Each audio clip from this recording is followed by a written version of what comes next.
What if Naruto didn't just become Hokage, but ascended as a true Shinobi God, ruling across worlds? Before the story begins, like the video, subscribe, and turn on notifications. Because this Naruto harem story goes beyond every limit. Chapter 1. The sky over the elemental nations wasn't blue anymore.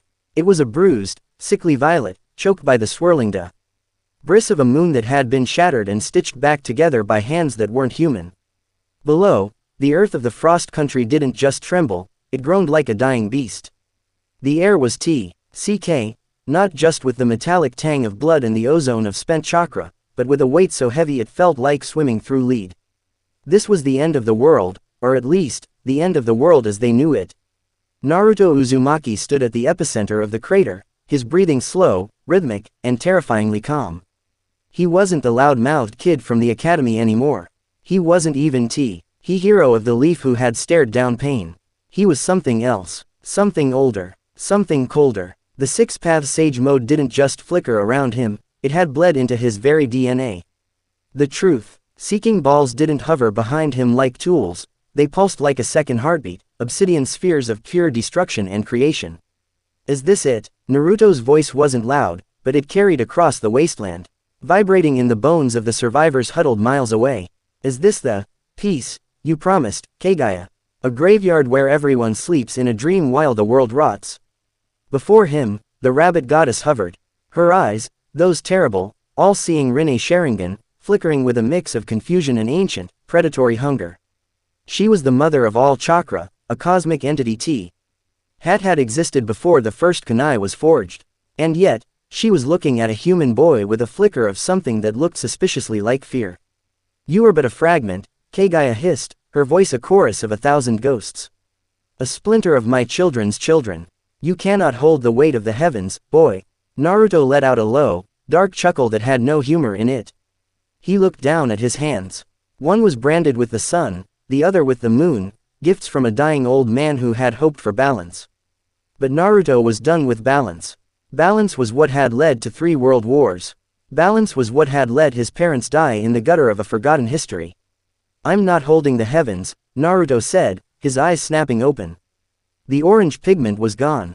In its place was a ripple of gold and violet, a fusion of the Toad Sage's natural energy and the Rinnegan's divine authority. I'm tearing them down. He moved. It wasn't speed, it was a displacement of reality. One moment he was standing in the dust. The next, he was inches from Kagaya's face. He didn't use a Rasengan. He didn't use a seal. He simply reached out and gripped her throat with a hand that glowed with the raw, unfiltered essence of the 9-tailed beasts. The scream Kagaya let out wasn't a sound, it was a shockwave that leveled the remaining mountains for 50 miles. Inside Naruto's mindscape, the scenery had changed. The damp sewer was gone. The golden cage was gone. Now, it was a vast, infinite throne room of white marble and black flames. Kurama, the fox, wasn't just a beast anymore. He sat on a massive pedestal, his 9 tails draped like velvet curtains, his eyes burning with a pride that bordered on worship. Do it, Naruto, the fox growled, his voice a tectonic shift. Don't just seal her, consume her, take back what started this whole mess. Become the god you were meant to be. I know, Kurama, Naruto's inner monologue echoed, sounding more like a king than a ninja. The cycle ends here. No more Uchiha ghosts. No more Senju martyrs. Just me. Back in the physical realm, Naruto's grip tightened. Kagaya's form began to flicker, her white robes turning to ash as Naruto began to siphon her essence. This wasn't just chakra, this was the fundamental fabric of existence. He felt the memories of 1,000 worlds flooding his mind, the stars she had visited, the civilizations she had harvested. The loneliness of a god among insects. Naruto, stop. The voice came from behind him. Sasuke Uchiha, the last of the Avengers. He was staggering, his Susanoo shattered, his left arm hanging limp. His Rinnegan was bleeding, the strain of the battle having pushed him to the absolute brink of his mortality. Naruto didn't turn around. He couldn't. The power flowing into him was like trying to swallow a star. His skin was cracking, golden light leaking out of the fissures. Stay back, Sasuke. This is beyond you now. You're killing yourself, Sasuke yelled, his voice racking with a desperation he had never shown. That much power, you'll lose your mind. You'll become just like her. No, Naruto said, his voice now a dual tone of human and divine. She wanted a garden of puppets. I want a world that finally stands still. I'm going to fix it, Sasuke. All of it, the pain, the loss. I'm going to rewrite the script. With a final, guttural roar, Naruto slammed his free hand into Kagaya's chest. The world went white. When the light faded, the frost country was gone. In its place was a glass sea, perfectly flat and glowing with a faint, ethereal blue. Kagaya Otsutsuki was no more. But in the center of that glass sea, Naruto Uzumaki stood taller. His hair had grown long, streaked with silver and crimson. He wore a cloak of shifting shadows and starlight. He looked at Sasuke, and for the first time in his life, Sasuke Uchiha felt like a civilian looking at a thunderstorm. Naruto, Sasuke whispered, his hand hovering over his sword. Naruto didn't answer with words. He raised a finger, and the air around Sasuke crystallized. The Uchiha was pinned, not by physical force, but by the very gravity of Naruto's presence. The world is broken, Sasuke, Naruto said, walking toward him. Each step he took created ripples in the glass earth. I saw it, I saw how it ends. If I let you and the others go back to your villages, the shadows will just start growing again. In 10 years, in 50 years, another Madara, another Obito. Another kid crying over a grave. So what? Sasuke spat, struggling against the invisible pressure. You're going to rule us. Like a tyrant. Naruto stopped in front of him. He reached out and gently touched Sasuke's forehead, the same way Itachi once had. But there was no warmth in the gesture. Only a cold, absolute certainty. Not a tyrant, a god. I'm going to bring them all in, Sasuke. Every powerful bloodline, every wandering soul. I'm going to build a sanctuary so high that the darkness can't reach it. And I'm going to start with those who can help me hold the foundation. Naruto turned his gaze toward the horizon. Through the divine clarity of his new eyes, he could see them. The survivors. Hinata, our eyes wide with a mix of terror and a strange, burgeoning devotion. Sakura, weeping in the dust. And beyond them, the spirits of the dead, hovering in the liminal space between worlds. But his vision didn't stop there. He saw the cracks in reality. He saw other realms, dimensions of fire and shadow, where entities known as devils watched the fall of the Otsutsuki with greedy eyes. He saw the Sele, steel courts where minor goddesses fretted over the shift in the cosmic balance. They're watching, Naruto murmured. They think the throne is empty. He looked back at Sasuke, his eyes glowing with an intensity that forced the Uchiha to look away. I'm going to need more than just ninjas to hold this world together. I'm going to need the queens of every realm. I'm going to take them, Sasuke. Not for lust, but for power. For the stability of the era. If they won't serve the peace, they will serve the god of peace. With a wave of his hand, Naruto released the pressure on Sasuke. The Uchiha fell to his knees, gasping for air. Go back to the leaf, Naruto commanded. Tell them the war is over. Tell them Naruto Uzumaki is dead. And tell them, the Shinobi God is coming home to claim his due. Naruto vanished in a flash of golden lightning, leaving Sasuke alone in the silence of the glass sea. Hours later, at the edge of the devastated allied shinobi forces camp, the atmosphere was one of hollow victory. Men and women sat in the dirt, staring at nothing. They had won, but at what cost? The infinite Tsukuyomi had been broken, but the world felt empty. Hinata Hyuga sat by a small campfire, her hands trembling as she tried to wrap a bandage around a wounded comrade's arm. Her mind was a chaotic mess. She remembered the feeling of Naruto's chakra during the battle. It had been a sun, a beacon. But in those final moments, it had changed. It had become something vast and cold, like the vacuum between stars. Hinata. The voice didn't come from the air, it seemed to resonate directly in her mind. She stood up abruptly, her Byakugan activating instinctively. She looked around, but the camp was the same, tired soldiers, flickering fires. Naruto-kun, she whispered. Follow the light, Hinata. A small, golden spark appeared in the air before her, no larger than a firefly. It drifted toward the dark woods bordering the camp. Without a second thought, without telling anyone, she followed. She ran through the trees, her breath hitching in her chest, until she reached a clearing bathed in an impossible radiance. There he stood. He was leaning against an ancient oak tree that seemed to be blooming with silver leaves just by being near him. He looked different, older, harder, more beautiful in a way that made her heart ache. Naruto-kun, you're safe, she cried, moving to embrace him. But she stopped 5 feet away. The air around him was shimmering. It wasn't that she couldn't move, it was that she felt like she was entering a holy temple. "Hinata," he said, his voice soft but carrying an undeniable weight. "The world is changing. The old ways of the clans, the hidden villages, they're obsolete.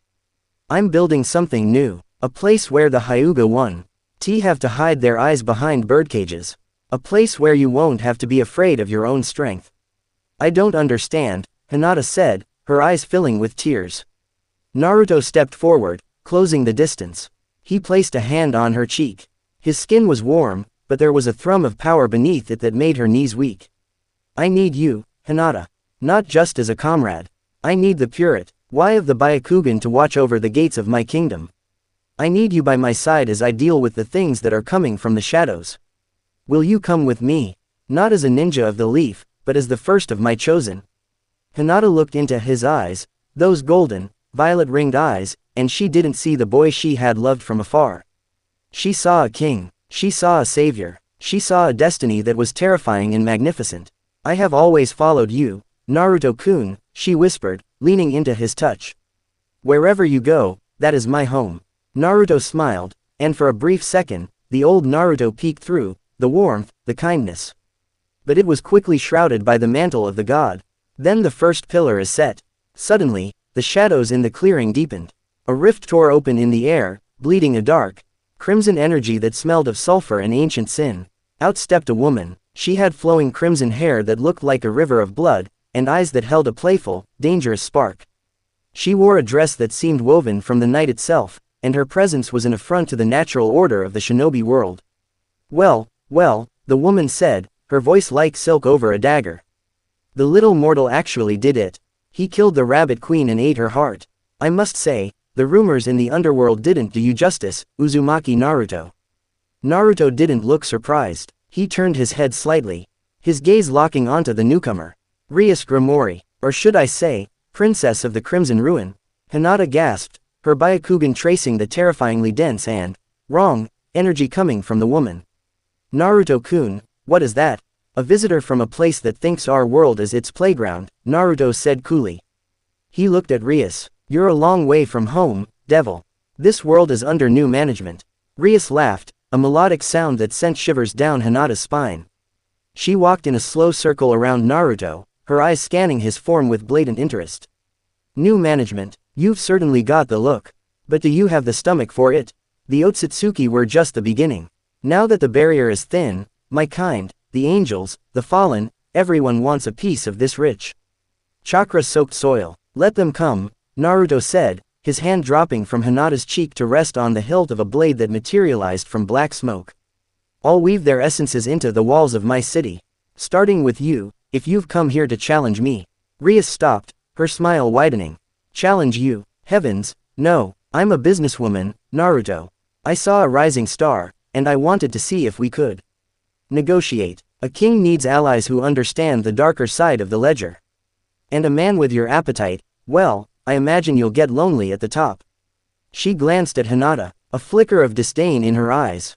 "A little human bird is a fine start, but you'll need more than that to hold back the tide." Naruto's expression didn't change, but the ground beneath Rias's feet began to crack. "I don't negotiate with devils. I command them. If you want to stay in my world, you'll do it on your knees, Rias Grimori.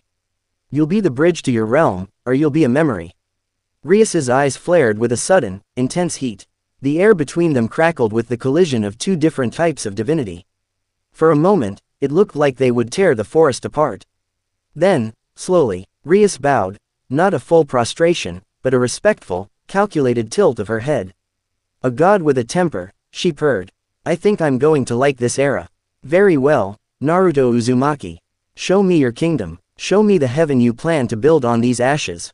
If it's as grand as you claim, I might just find my loyalty is flexible." Naruto looked from the blushing, determined Hinata to the smirking, lethal Rias. He looked up at the shattered moon, which was now glowing with his own golden chakra, a permanent mark of his reign. The world of shinobi was dead. The age of the God King had begun. "We move at dawn," Naruto said, his voice echoing through the dimensions. "The leaf will be the first to witness the ascension. And then, we go for the rest." He stood in the center of the clearing. A man who had been a pariah, then a hero, and was now something that defied naming. He was Naruto Uzumaki, the Shinobi God, and he would have his peace, even if he had to burn the old world to the ground to get it. The shadows of the trees stretched out like long, reaching fingers, beckoning him toward a future of blood, beauty, and absolute power. This was only the beginning of the legend. The first chapter in a book written in gold and iron. End of Chapter 1. Chapter 2. The morning sun over the Hidden Leaf village didn't bring warmth, it brought a blinding, artificial gold. The village was a hive of frantic activity and hushed whispers. Rumors had traveled faster than any messenger bird, stories of a glass sea in the north, of the rabbit goddess being devoured, and of a Naruto Uzumaki who had returned as something cold and terrifying. Kakashi Hatake, the sixth Hokage-elect, stood on the roof of the Hokage mansion, his hands shoved deep into his pockets. His flak jacket was torn, and the fatigue in his bones was a physical weight, but it was the sight on the horizon that made his stomach turn. A massive, floating fortress, a citadel of white stone and black iron, was slowly descending from the clouds, casting a shadow that swallowed the entire village. "Is that him?" Sakura Haruno whispered, stepping up beside Kakashi. Her medical robes were stained with the grime of the field hospital, her eyes red-rimmed from lack of sleep. "It's his chakra," Kakashi said, his voice flat. "But it feels like trying to read the weather of a different planet." "It's not human, Sakura." The citadel didn't land. It hovered just above the great stone faces, its base humming with a low-frequency vibration that made the windows of the village rattle in their frames. From the central spire, a bridge of solidified light extended downward, anchoring itself to the plaza in front of the mansion. Then, he appeared. Naruto didn't walk, he descended the bridge of light with a slow, predatory grace. To his right was Hinata Hyuga, her posture transformed. Gone was the stuttering girl, she stood tall, her Byakugan active, her eyes glowing with a lavender intensity that felt sharp enough to cut. To his left walked Ryusuke Mori, her crimson hair flowing like a flag of war, her presence radiating a wrongness that made the local shinobi instinctively reach for their kunai. Behind them marched a row of truth-seeking balls, now shaped into jagged, obsidian spears. The crowd of ninjas in the plaza parted like a sea. Shikamaru, Tsunade, and even the remnants of the Anbu stood frozen. Naruto stopped at the foot of the bridge. He wasn't wearing his orange jumpsuit or even the standard flak jacket. He wore a long, high-collared coat of deep charcoal, lined with golden fur. And his chest was bare, revealing the seal of the 9 tails, which now pulsed with a rhythmic light. "Kakashi-sensei," Naruto said. His voice was calm, but it filled the plaza, drowning out the sound of the wind. "Tsunade Bachan." "Naruto." Tsunade stepped forward, her jaw set. "What is this? What happened in the Frost Country?" Sasuke returned and spoke of madness. Naruto's gaze shifted to the side, where Sasuke stood in the shadows of a doorway, his arms crossed, his expression unreadable. Naruto looked back at the woman who had been like a grandmother to him. "The war ended," Naruto said. "But the peace that followed was a lie. I saw the threads of the future, Tsunade. I saw the hidden villages returning to their petty squabbles. I saw the children of the next generation being groomed for the next slaughter. I've decided to cut the threads." "By building a castle in the sky?" Kakashi asked, his eye narrowing. "Naruto, you're scaring the people you swore to protect." Naruto took a step forward, and the temperature in the plaza dropped 10 degrees. "The people need to be scared, Kakashi. Fear is the only thing that keeps them from each oath. Burst throats until they learn to love the order I provide. From this day forward, there are no more 5 nations. There is only the Empire of the Sun. And its capital is here." A murmur of shock and outrage rippled through the crowd. A young Chunin, emboldened by the tension, stepped forward, his hand trembling on his sword. "You can't just declare yourself king. We fought for our freedom, not for a new master." Naruto didn't even look at the boy. He simply flicked his wrist. A pulse of gravity slammed the Chunin into the ground, pinning him flat. It wasn't enough to kill, but it was enough to shatter his will. "Freedom is a luxury of the dead," Naruto said, his eyes scanning the crowd. "I am giving you something better. I am giving you a world where no mother will ever have to wait for a child who isn't coming home. But that world has a price. Absolute loyalty. To me. And if we refuse?" Shikamaru asked, his voice tight. Naruto turned his gaze to the strategist. "Then you are welcome to leave. But you will leave without your chakra. I am the source now. I am the one who holds the keys to the fruit of the God tree." Those who do not serve the Empire have no right to the power it provides. Rias Grimori let out a low, musical laugh. He's quite the orator, isn't he? Though I think the no chakra part is a bit harsh. Why not just turn the dissenters into thralls? It's much more efficient. I am not a devil. Rias, Naruto said, his tone icy. I am a god. I give my subjects a choice, even if it's a hard one. Naruto, stop this, Sakura screamed, stepping forward, her fists clenched. This isn't you. The Naruto I know would never threaten his friends. Naruto looked at Sakura, and for a split second, a shadow of grief crossed his face. But it was gone before she could register it. The Naruto you knew was a child who thought he could change the world with a smile and a promise. That child died when he watched the world burn. I am the man who rose from the ashes. He turned back to the crowd. Hinata. The Hyuga heiress stepped forward, her voice ringing out with a newfound authority. As of this moment, the Hyuga clan is the first to pledge its blades to the emperor. Any who wish to join the new dawn, step forward. Any who wish to cling to the old world, stay behind. There was a long, agonizing silence. Then, slowly, Hiashi Hyuga stepped forward, followed by the entire main and branch houses. They knelt. They didn't kneel to Naruto the boy, they knelt to the power that radiated from him like a furnace. One by one, others began to follow. Some out of fear, some out of a desperate hope for a world without war. Even some of the older shinobi, tired of the endless cycle of blood, lowered their heads. Good, Naruto said. He looked at Kakashi. I'll leave the administration of the lower village to you, for now. But the citadel is where the true power resides. Rias, begin the integration of the ley lines. I want this village shielded from any interference from the other realms. As you wish, my king. Rias bowed deeply, her eyes flashing with a predatory glee. As the crowd began to disperse, Naruto turned back toward the Bridge of Light. But a new presence made him stop. The air began to shimmer with a cold, blue light, and a woman appeared, not through a rift, but as if she had always been there, hidden in the light itself. She was tall, with hair as white as a blizzard and eyes that held the frigid depths of the winter stars. She wore armor made of translucent ice, and her presence was as sharp as a frostbite. A god king in a den of foxes, the woman said. Her voice like the cracking of a glacier. You move quickly, Naruto Uzumaki. Scatty, Naruto said, his eyes narrowing. The goddess of the winter hunt. I did. Expect the Norse realms to take an interest so soon. Scatty stepped onto the plaza, the ground freezing beneath her boots. The shinobi around her scrambled back, the sheer cold of her aura being too much to bear. The fall of the Otsutsuki was felt in every corner of the 9 realms. You've claimed a throne that many have died for. I've come to see if you're a king worth serving, or a beast that needs to be put down. Naruto's truth-seeking spears leveled themselves at her. I've had enough of tests, goddess. If you want to fight, do it now. Otherwise, state your business. Scatty looked at Rias, a sneer curling her lips. A devil princess and a human girl. You're building a harem, not an empire. If you want to truly rule, you need the strength of the mountains. You need the cold clarity of the hunt. Are you offering yourself? Rias asked, her hand on her hip, her crimson power flickering. Because the position of first queen is already being debated. Scatty ignored Rias, her gaze fixed on Naruto. I offer a pact, my frost to guard your borders, my hunters to scout the dimensions you cannot yet see. In exchange, I want a seat at your table. I want to see the world you build. And if you fail, I want the right to be the one who ends you. Naruto walked up to the goddess, standing so close their breath mingled in the frozen air. He was taller than her now, his presence a match for her ancient divinity. He reached out and gripped the hilt of her ice blade, the metal sizzling against his golden chakra. I don't make pacts, Naruto whispered. I take what is mine. You will stay, Scatty. You will serve, and you will find that the human you think you see is long gone.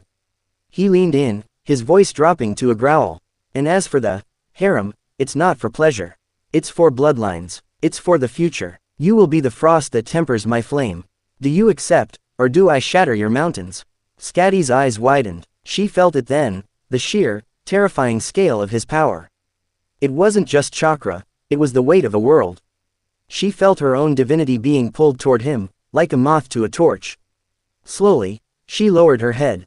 The hunt is over, she whispered. I serve the sun. Naruto looked back at the village. The shadow of his citadel was long, stretching over the ruins and the new construction alike. He saw Hinata watching him, her expression a mix of awe and a quiet, burning jealousy as she looked at the two supernatural women now tied to him. Tonight, Naruto announced, his voice carrying to the ends of the village, we celebrate the birth of the empire. Tomorrow, we march on the sand. In the depths of his mind, Kurama laughed. You're becoming quite the monster, Naruto. They're terrified of you. Good, Naruto thought, his inner voice a cold echo. Let them be terrified. It's better than being dead. As he ascended back to his citadel, Naruto felt the first true stirrings of his new power. The world was a canvas of gray, and he was the only one with the color to paint it. He didn't care about the whispers of harem or tyrant. He cared about the silence of the graves he would never have to dig again. The Iron Throne of the Leaf was only the first step. The rest of the world, and the realms beyond, would follow. They would learn to bow, or they would learn to burn. The night fell, and the floating citadel glowed with an unearthly light. A new star in the sky that promised a peace that would last for eternity, or a war that would end the stars themselves. End of Chapter 2. Chapter 3. The dunes of the Land of Wind were no longer shifting gold, they were being baked into a blackened, jagged glass. The heat that radiated from the sky wasn't from the sun. It was the presence of the empire. High above the desert floor, the citadel of the sun drifted through the thin, dry air, its shadow a colossal blade cutting through the heat haze. Naruto stood at the edge of the central balcony, his long coat whipping in the gale force winds of the high altitude. Behind him, the interior of the throne room was a silent testament to his new order. Hinata stood at his right, her Byakugan scanning the horizon for miles, her white robes fluttering. Rias Grimori sat on a low, velvet divan, swirling a glass of wine that looked suspiciously like blood, while Scatty stood like a statue of ice, her presence cool ing the ambient temperature to a bearable level. The sand is stubborn, Scatty remarked, her voice like the cracking of a frozen lake. They have fortified the entrance to Suna. Their cage is not a man who bends easily. Gaara is my friend, Naruto said, his voice flat, devoid of the warmth that once defined that word. But friendship is a relic of the old world. I offered him the same choice I offered the leaf. Protection or obsolescence. He chose to fight, Hinata said softly, her eyes narrowing. They've gathered the remains of the allied shinobi forces who fled the leaf. Temari and Kankuro are with him. They've built a defense line of wind-sculpted stone and experimental sealing jutsu. Naruto stepped off the balcony, hovering in midair. He didn't need a bird or a plane, gravity of the world was his to command. Then they've chosen to witness the difference between a ninja and a god. Down below, at the gates of the hidden sand, the atmosphere was one of suffocating tension. Gaara stood atop the ramparts, his sand swirling in a violent, protective sphere around him. Beside him, his siblings looked aged beyond their years. The desert wind howled, carrying the scent of ozone and the terrifying hum of the citadel above. He's here, Gaara whispered, his Kakuja-like sand armor thickening. A single streak of golden light descended from the clouds, slamming into the desert floor 500 yards from the gate. The impact didn't just kick up dust, it created a shockwave that flattened the outer fortifications. As the dust settled, Naruto stood alone in the crater. Gaara, Naruto's voice echoed, vibrating through the very sand the village was built upon. Open the gates, surrender your seal. I am not here to slaughter your people, but I will not be denied. Gaara leapt from the ramparts, landing on a platform of sand midway between the gates and Naruto. Naruto, look at what you're doing. You've become the very thing we fought against. This isn't peace, it's a cage. The world is a cage, Gaara, Naruto replied, walking forward. Each step he took caused the sand beneath his feet to turn to obsidian. I'm just making the bars strong enough to keep the demons out. Your desert is a wasteland of hunger and struggle. I can turn it into an oasis that never fades. Give me the Shukaku's essence. Let the one tail join the others in the citadel. I cannot do that, Gaara said, his eyes hardening. The sand will not be a colony of your empire. If you want our power, you'll have to take it from our corpses. So be it, Naruto said. He didn't weave signs, he simply opened his palm. A truth-seeking ball elongated into a staff of pure black matter. The battle began with a roar of sand. Gaara unleashed the sand tsunami, a wall of grit 500 feet high. Infused with enough chakra to grind a mountain to powder. Naruto didn't move, he raised his staff, and a pulse of golden energy rippled outward. The wall of sand didn't just stop, it disintegrated into its base atoms. Falling as a gentle, harmless rain of dust. Is that all? Naruto asked. Gaara screamed, his sand forming into the colossal arms of the Shukaku, reaching out to crush the God King. Naruto met the first arm with his bare hand, catching a limb the size of a building as if it were a child's toy. With a grunt of effort, Naruto swung the massive sand arm, using Gaara's own technique to smash into the village gates, shattering the iron reinforcements in a single blow. From the ramparts, Kankuro unleashed his master puppets, but before they could even fire a needle, Scatty appeared from a flurry of snowflakes. With a flick of her wrist, the puppets were encased in absolute zero ice, shattering into 1,000 frozen splinters. The hunters have arrived, Scatty said, her ice blade humming as she faced the Sand's elite guard. Rias Grimori descended next, her crimson wings unfurled, raining down bolts of destruction magic that erased the Sand's artillery before they could fire. It's a bit dusty here, isn't it? Let's clean it up. Naruto ignored the carnage behind him, his focus entirely on Gaara. The case cage was desperate now, drawing deep from the Shukaku's lingering influence. His skin began to crack, the Tanuki's markings spreading across his face. I won't let you take them. Gaara roared, launching a sand burial that encased Naruto in a mountain of crushing weight. For a moment, there was silence. Then, the mountain began to glow. A pillar of white fire erupted from the center of the sand, vaporizing the attack. Naruto emerged, his hair glowing, his eyes burning with the light of the Rinne Sharingan. He was no longer holding back. He raised his hand, and the sky turned black as he pulled a meteor from the upper atmosphere. This is the weight of my will, Gaara. Naruto said. The meteor didn't hit the village. Naruto held it in place, hovering just miles above Suna, its heat beginning to melt the stone of the buildings.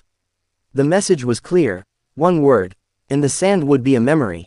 Gaara looked up at the looming extinction, then at his people cowering in the streets. He looked at Naruto, and for the first time, he saw the absolute void in his friend's heart. The boy who had saved him was gone.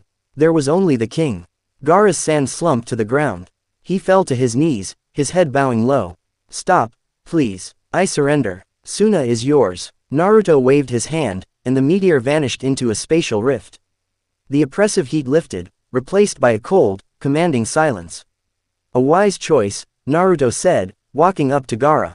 He placed a hand on the case cage's head, and with a sharp tug of chakra, he extracted the remaining essence of the one tail. Gaara gasped, his body hitting the glass floor, unconscious but alive. Naruto turned to the village. The sand is now a province of the sun. Your warriors will be integrated. Your resources will be managed by the citadel.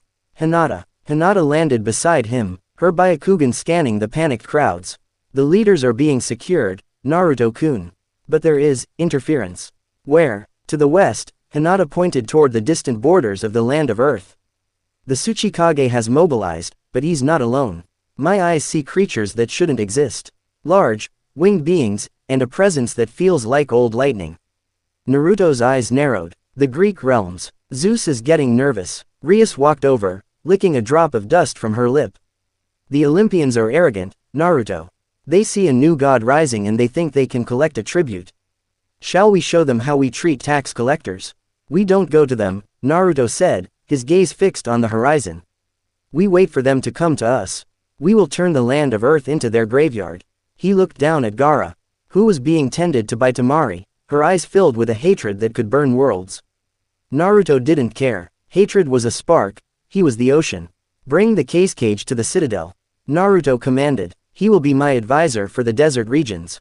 And Temari, she will join the court. Her wind style will be useful for the atmospheric shields. She'll kill you the first chance she gets.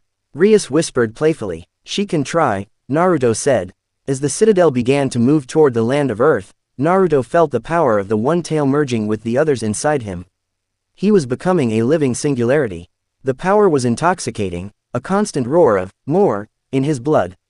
That night, as the citadel hovered over the rocky canyons of the land of Earth, Naruto sat on his throne. Hinata sat at his feet, her head resting on his knee, while Rias and Scatty stood on either side. Suddenly, the doors to the throne room burst open. A woman walked in, her presence so radiant it was painful to look at. She wore golden armor that hugged every curve of her body, and a helmet with a high crimson crest. In her hand, she held a shield that hummed with The power of 1,000 battles and a spear that dripped with divine ichor. So, the woman said, her voice like a trumpet blast. This is the mortal who thinks he can challenge the heavens. I am Athena, daughter of Zeus. And I have come to see if your empire is anything more than a house of cards. Naruto didn't stand up, he didn't even blink. He just looked at the goddess of wisdom with a bored, predatory intensity. You're late, Athena, Naruto said. I was expecting your father. But I suppose sending his daughter to die first is his style. Athena's eyes flashed with fury. You speak of things you do not understand. Little fox, the Olympians have ruled since the dawn of time. You are a blink in history. Then I'll be the blink that ends it, Naruto said. He stood up then, the shadows of the room lengthening and twisting into the shapes of howling wolves. The power he released was so immense it cracked the marble floor of the citadel. I've taken the leaf, I've taken the sand, Naruto said, stepping toward her. The stone is next, and then, I'm coming for your mountain. But since you're here, I think I'll start my collection of goddesses with you. Athena raised her shield, but Naruto was already there, his hand gripping the edge of the divine bronze. Your wisdom should have told you one thing, Athena, never walk into a god's house and call him immortal. The clash of their auras shook the citadel, a thunderclap that was heard across the entire continent. The war of the pantheons had begun. End of Chapter 3. Chapter 4. The atmosphere inside the citadel's throne room didn't just vibrate. It curdled. The air turned into a viscous soup of conflicting divine signatures. On one side, the ancient, structured authority of Olympus, radiating from Athena like the sun reflecting off a polished shield. On the other, the raw, chaotic, and terrifyingly dense chakra of Naruto Uzumaki, a power that had swallowed the essence of two worlds and was still hungry. Athena's shield, the Aegis, bore the terrifying visage of Medusa, a relic designed to freeze the hearts of mortals and gods alike. But as Naruto's hand clamped onto the rim of the bronze, the stone tourney gaze of the Gorgon met the ripple-patterned stare of the Rinne Sharingan. The Aegis groaned. The divine metal, forged in the fires of Hephaestus, began to pit and corrode where Naruto's fingers touched it. Your wisdom is failing you, goddess, Naruto growled, his voice a low-frequency rumble that shook the massive chandeliers overhead. You looked at my world and saw a prize. I looked at yours and saw a threat that needs to be neutralized. You are a blight, Athena countered, her spear whistling through the air in a blur of celestial bronze. The tip aimed straight for Naruto's throat, moving at the speed of thought. Naruto didn't dodge, he tilted his head a fraction of an inch, the spear point grazing his cheek and drawing a thin line of golden blood. Before Athena could retract the weapon, Naruto's truth-seeking ball surged forward, transforming into razor-thin wires that coiled around the spear's shaft in Athena's arm. Blood, Naruto murmured, touching the golden liquid on his face. He looked at his fingers. Even gods bleed if the strike is true. Remember that when I'm standing over your father's broken throne. With a roar of effort, Naruto channeled the gravity of the Diva Path. A localized singularity formed between them, pulling Athena forward. He slammed his fist into the center of the Aegis. The sound wasn't a bang, it was the tolling of a funeral bell. He shield that had withstood the Titan's cracked down the middle. Athena was thrown back, her golden armor sparking. She flipped in midair, landing with a grace that only a daughter of Zeus could manage, but her breathing was ragged. She looked at her cracked shield in genuine shock. Impossible, she whispered. That shield was blessed by the primordial heavens. The heavens you know are old and tired, Naruto said, stepping through the crater his strike had made in the floor. I am the new storm. From the sidelines, Rias Grimori watched with a predatory smirk, her crimson wings twitching. She's a fighter, I'll give her that, but she's fighting a hurricane with a parasol. Naruto, darling, don't break her too badly. A goddess of wisdom would be quite useful for the bureaucracy of the empire. Skadi, leaning on her ice blade, narrowed her eyes. The Olympians do not surrender, devil. They only die or dominate. Naruto must break her spirit, or she will be a thorn in his side until the end of days. Athena regained her footing, her eyes glowing with a fierce, tactical light. You think strength is everything. I am the strategist of the gods. Athia, she slammed her spear into the ground, and the throne room was suddenly flooded with a blinding, white mist. Within the mist, dozens of spectral hoplites appeared, warriors of legend, summoned from the Elysian fields. They moved in perfect phalanx formation, their spears leveled at Naruto from every direction.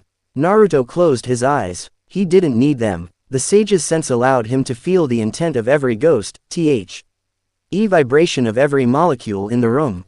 Logic and tactics, Naruto said, his voice echoing through the mist. Calculated risks. That's your world, Athena. But my world is built on guts and the refusal to know when to quit. Quote. He clapped his hands together. Sage art. Great fire, majestic destroyer. He didn't breathe out a stream of fire, he became a sun. An explosion of white-hot chakra erupted from his body, vaporizing the mist and the spectral warriors instantly. The heat was so intense that the marble walls of the throne room began to run like wax. Athena raised her broken shield to protect herself, but the force of the blast sent her crashing through the reinforced doors of the throne room, out onto the open-air balcony of the citadel. Naruto followed her, walking rough the flames as if they were a summer breeze. Outside, the citadel was passing over the stone forest of the land of earth. Far below, the Tsuchikage's army was visible, a tiny carpet of gray and brown. Athena lay on the balcony, her helmet gone, her dark hair splayed across the stone.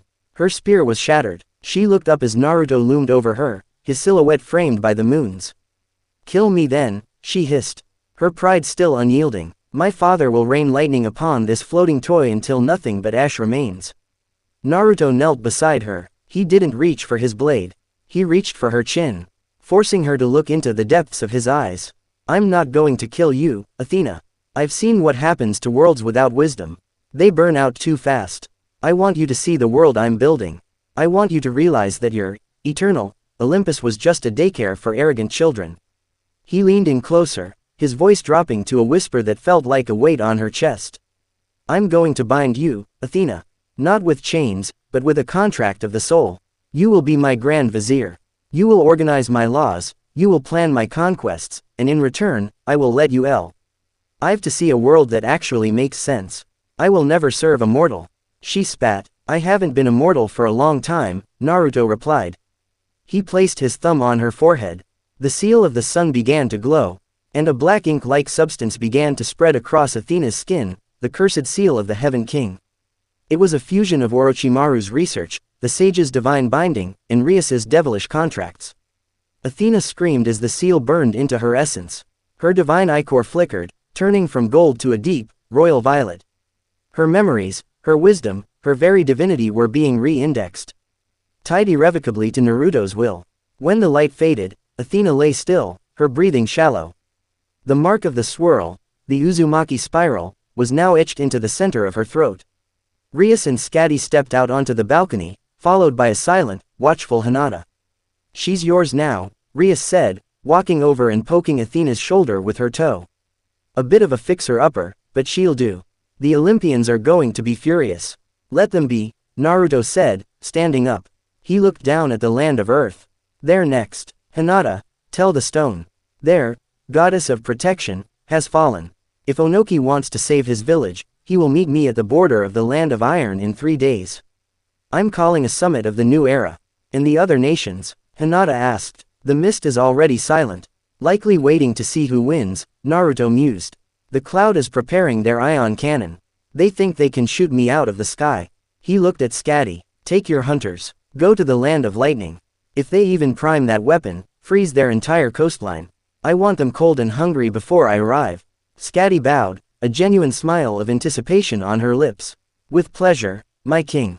Naruto turned back to the unconscious Athena. He picked her up effortlessly, cradling the goddess in his arms. He looked at her face, the sharp features, the lingering look of defiance even in sleep. She's the third pillar, Naruto murmured. The Byakugan for sight, the frost for defense, the wisdom for law. And Rias, the devil princess, leaned against his shoulder, her eyes sparkling. And me, what am I? Naruto, you're the shadow, Naruto said, his gaze turning dark. You're the one who does the things a god shouldn't be seen doing. You're the ambition that keeps me moving forward. I can live with that, Rias whispered, kissing his jaw. Naruto walked back into the ruined throne room, his mind already miles ahead. The power scaling was shifting. He feel the eyes of other pantheons, the Egyptians, the Hindus, the great old ones in the void, all beginning to fixate on this tiny corner of the multiverse. He wasn't just a shinobi god anymore. He was becoming a universal anomaly. That night, as the citadel moved toward the land of iron, Naruto sat in his private chambers. He had Athena placed on a bed of silk, her new seal pulsing in the dark. He sat in a chair by the window, watching the stars. The more you take, the more they'll hate you, Kurama's voice echoed in his mind. You're collecting trophies, Naruto. Not queens. They aren't trophies, Kurama, Naruto thought. They're anchors. Each one I bind to me is a thread that ties their realm to mine. When I'm done, there won't be different worlds. There will just be my world. One law, one God, one peace. And what happens when you have it all? The fox asked. What happens when there's nothing left to conquer? Naruto didn't answer. He looked at his hands, which were still stained with the faint gold of Athena's blood.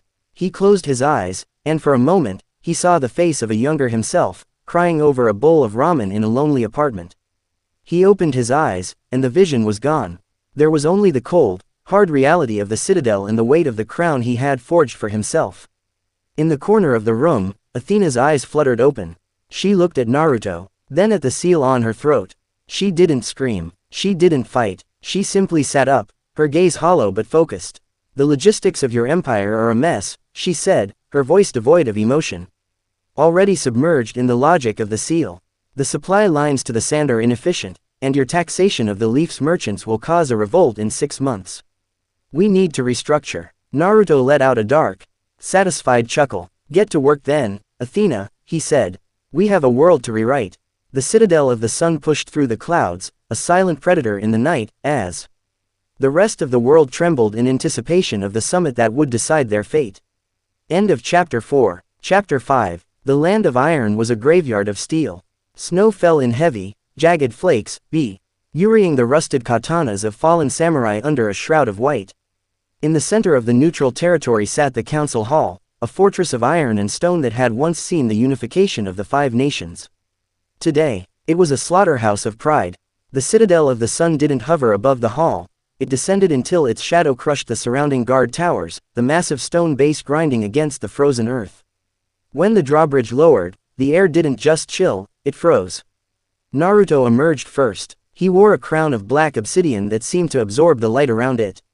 At his side walked Athena. Her expression one of cold, mathematical detachment, her hands clasped behind her back as she surveyed the defenses with a critic's eye. Behind them followed the harem of the apocalypse, Hinata. Her Byakugan pulsing like a heartbeat, Rias, her crimson aura scorching the snow before it could touch her boots, and Skadi, who seemed to merge with the blizzard itself.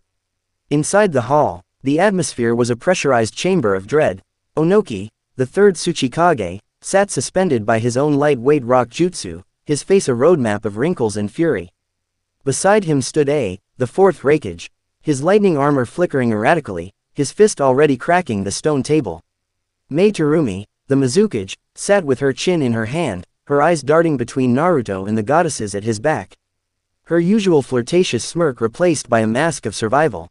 Mifune, the leader of the samurai, stood at the head of the table, his hand on his hilt. You've come, Naruto Uzumaki. Or should I say, Emperor. Labels are for those who still believe in borders, Naruto said, taking his seat at the head of the table. He didn't wait for an invitation. He leaned back, his truth-seeking ball settling into a ring of floating sentinels behind his throne. I'm here because I promised a summit. Not for debate, but for the signing of the accord. Accord, the Raikage roared, slamming his fist down. The table split in half. You've kidnapped our people. You've enslaved a goddess. You've turned the leaf into a prison. There is no accord with a tyrant. Naruto looked with the bored curiosity of a man watching an insect. The Raikage speaks of slavery. Tell me, how many of your free shinobi died in the last war because of a boundary dispute? How many of your people are starving in the slums of the cloud while you pour resources into an ion cannon aimed at my head? We are sovereign nations, Onoki squeaked, his voice cracking. We will not be CTU read by a boy who found a god's scraps. Athena stepped forward, her voice a whip crack of logic. Sovereignty is a myth maintained by those too weak to enforce a global standard. Under the current trajectory of the 5 nations, total economic collapse and a 5th World War would occur within 12 years. The Emperor's plan reduces that probability to 0. Your personal pride is an irrelevant variable in the equation of human survival. A goddess acting as a secretary, Mei Terumi mused, though her voice lacked its usual bite. "You've certainly done the impossible, Naruto. But you're asking us to hand over our souls. What happens to the ninja way?" "The ninja way led to the Uchiha massacre," Naruto replied, his eyes glowing a deep, dangerous violet. "It led to the cycle of pain. It led to my parents' blood on the pavement. The ninja way is dead. I am the way now." Suddenly, the doors of the hall were blasted inward. A group of elite cloud and stone shinobi charged, led by Darui and Akatsuchi. It was a desperate, coordinated strike, a final gambit to take the head of the God King. Naruto didn't even stand. Rias Grimori moved like a blur of red smoke. She appeared in the center of the charging group, her wings unfurling with a sound like a thunderclap. "Oh, how adorable. They still think numbers matter." She raised her hand, and a sphere of power of destruction expanded. It didn't explode, it erased. The weapons, the armor, and the front line of the attackers simply ceased to exist, leaving nothing but the smell of ozone. Hinata moved next, her movements a dance of lethal precision. She struck the remaining shinobi with the twin lion fists, but the chakra wasn't blue anymore, it was a shimmering gold that bypassed their defenses and shut down their internal organs instantly. She moved with a silence that was more terrifying than any roar. In 10 seconds, the room was silent again. The elite were piles of corpses or groaning heaps on the floor. "Enough," Mifune shouted, drawing his blade. "This is a violation of the neutral ground." Scatty didn't even use her sword. She breathed. A wave of absolute zero frost swept across the samurai, turning their armor into brittle glass and freezing their feet to the floor. "The ground belongs to the one who stands upon it," she whispered. Naruto looked back at the cage. "That was your last chance. I've been patient because I remember the people you used to be. But my patience has limits." He stood up, the pressure of his chakra causing the iron hall to groan, the metal beams buckling. "Onoki, give me the secrets of dust release. A. Dismantle the ion cannon and pledge your army. May. Open the mist's borders for the citadel's arrival. And if we say no," Onoki hissed, his hand glowing with the particle style. Naruto walked around the table, leaning over the old Tsuchikage. "Then I will let Scatty turn the land of Earth into a permanent glacier. I will let Rias feed your people to the shadows. And I will let Athena write the history books so that your names are synonymous with the end of your race." The silence that followed was heavy enough to crush lungs. I will not," Onoki whispered, raising his hands. "I will die a shinobi." Before he could fire his jutsu, Naruto's hand was around his throat. It wasn't a fast move, it was an inevitable one. Naruto lifted the Tsuchikage off the ground. "You won't die, Onoki. I have a use for your mind." Naruto closed his eyes, and a spectral version of the human path emerged from his palm. He didn't pull out the soul, he rewrote the memories. He stripped away the stubbornness, the old grudges, and the pride, replacing them with a singular, burning devotion to the empire. When he dropped Onoki, the old man didn't fall. He knelt. "My emperor," Onoki said, his voice a hollow echo of its former self. "The stone is yours." The Raikage and Mizukage watched in horror. This wasn't just conquest, it was the erasure of the human spirit. "You're a monster," A whispered, his lightning flickering out. "I'm a solution," Naruto corrected. He looked at the Raikage. "Are you next, or will you save your people the trauma?" A looked at his broken table, at his fallen men, and finally at the cold, unyielding eyes of his former ally. He slumped into his chair. "The cloud will comply." Mei Terumi simply nodded, her face pale. "The mist follows the tide. And the tide is you." Naruto turned to Athena. "Organize the transition. I want the Land of Iron converted into a central manufacturing hub for the Citadel's new fleet. Scatty, stay here and oversee the occupation. Anyone who resists is to be brought to the Citadel for re-education." "As you command," Athena said, her mind already calculating the shift in global GDP. Naruto walked toward the exit, but stopped at the threshold. He looked back at the broken cage. "You'll thank me one day. When your children grow up in a world where the word, war, is a vocabulary word in a history book, and not a way of life." Quote, as he stepped out into the snow, Rias fell into step beside him. "You're getting better at the mental stuff, Naruto. But the Raikage is still simmering. He'll try something. Let him," Naruto said, looking up at his floating fortress. "He'll find that a god doesn't just watch his subjects. He owns them." A rift opened in front of them, but it wasn't the crimson of Rias or the gold of Naruto. It was a chaotic, shifting purple, smelling of the deep void. A man stepped out, or rather, a shadow in the shape of a man. He wore tattered robes and carried a staff topped with a human skull that still seemed to be screaming. The Shinobi God is busy, I see, the shadow rasped. The underworld is buzzing with your name, Uzumaki. Naruto's truth-seeking spears leveled instantly. Hades, the Greek god of the dead, chuckled, a sound like dry bones rattling. I'm not here for a fight, boy. Not yet. I'm here to offer a warning. You've taken Athena. You've angered Zeus. But you've also caught the eye of the great beast. The 666 is stirring in the depths of the abyss. They don't like new players on the board. Then I'll kill them too, Naruto said. Arrogance is a tasty dish. Hades grinned, his form beginning to fade. But keep your eyes on the shadows, Emperor. Not everyone you bind stays bound forever. And not every goddess is as easy to break as a strategist. Hades vanished, leaving only a lingering chill that even Scatty couldn't match. Naruto stood in the snow for a long moment. He felt the weight of the souls he had just bent to his will. He felt the power of the 1, 2, and now the fragments of the 3 tales he had siphoned from the mist's records.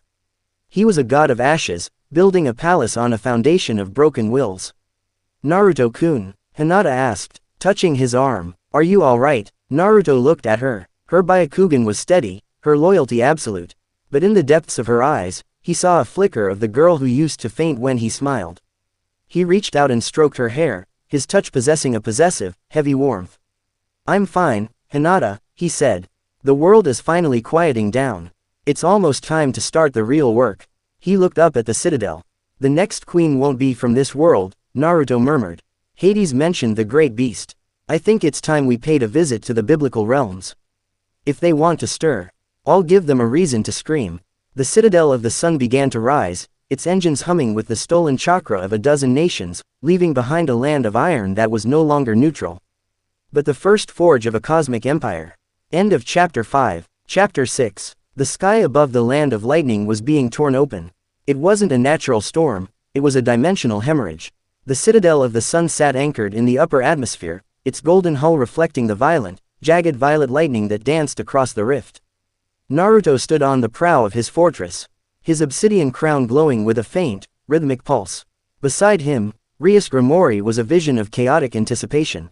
Her crimson hair whipped around her like a living flame, her wings fully extended. She looked at the rift with a mixture of nostalgia and predatory hunger. The seal on the underworld is brittle, Naruto, Rias whispered, her voice vibrating with demonic power. My brother, Lucifer, and the 4 great Satans. They've felt the shift. They know you've domesticated a goddess of wisdom and broken the shinobi nations. They're not coming to talk. They're coming to reclaim their property, me. Naruto didn't look at her. His gaze was fixed on the void. Property is a word for things that can be taken back. You belong to the Empire, Rias. And what the Empire holds, it keeps. Athena stood on Naruto's other side, a holographic array of golden data floating before her eyes. She was no longer wearing her battle-worn bronze, she wore a sleek, high-collared military uniform of white and gold. The Uzumaki spiral embossed on her lapel. The energy readings are off the charts. We aren't just dealing with high-level chakra. This is Pwa, the raw concept of divinity and sin. If the breach fully stabilizes, the influx of demonic energy will mutate the local population within a 50-mile radius. Then we don't let it stabilize, Naruto said. He stepped off the prow, his body enveloped in the golden black shroud of the 6 paths, God mode. He didn't fall, he ascended toward the rift. As he approached the tear in reality, the air began to scream. From the purple depths, dozens of high-ranking devils emerged, monstrous entities with multiple wings and armor etched in forbidden runes. Leading them was a man who looked like the very definition of a silver-tongued tyrant. Sear's Lucifer, the current Crimson Satan, floated at the head of the legion. His power was a suffocating pressure, a deep crimson aura that felt like the weight of 1,000 sins. Naruto Uzumaki, Sear's said, his voice echoing through the clouds like a landslide. You've made a mess of this world. But Rias is a Grimori. Her blood belongs to the house of Grimori, and her soul belongs to the underworld. Return her, and perhaps I will let your empire survive another week. Naruto stopped 100 yards from the Devil King. He tilted his head, his Rinne Sharingan spinning with a slow, hypnotic lethality. You're talking to me about letting things survive. You're standing in my sky, Sear's. You're breathing the air I've reclaimed. In this world, there is no house of Grimoire. There is only the house of Uzumaki. Sirzex's eyes narrowed. Arrogance is the hallmark of a short-lived god.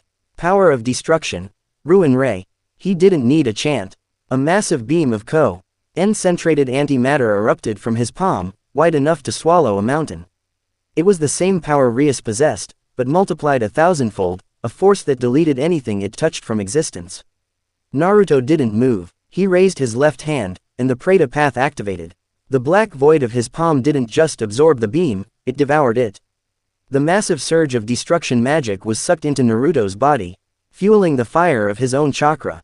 Magic, chakra, divine ichor, it's all just energy, Naruto said, his voice coming from behind Sirzex. The Devil King gasped, spinning around. But Naruto's hand was already closing around his throat. The speed was so absolute it bypassed the concept of movement. Naruto's grip burned with the light of a dying star. And I, Naruto whispered, am the ultimate consumer. The Devil Legion roared, charging forward. From the citadel, a volley of arrows made of absolute zero ice rained down, fired by Scatty and her spectral hunters. ACH arrow that struck a devil didn't just kill them, it froze their very soul, turning them into statues of black ice that shattered as they fell toward the earth. Rias leapt into the fray, her wings shedding feathers of crimson fire.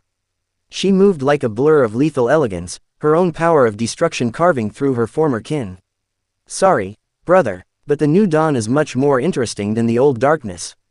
Hinata joined her twin lion fists now infused with the Hamura's decree, a pale blue and gold energy that disrupted the magical circuits of the devils, causing them to implode from the inside out.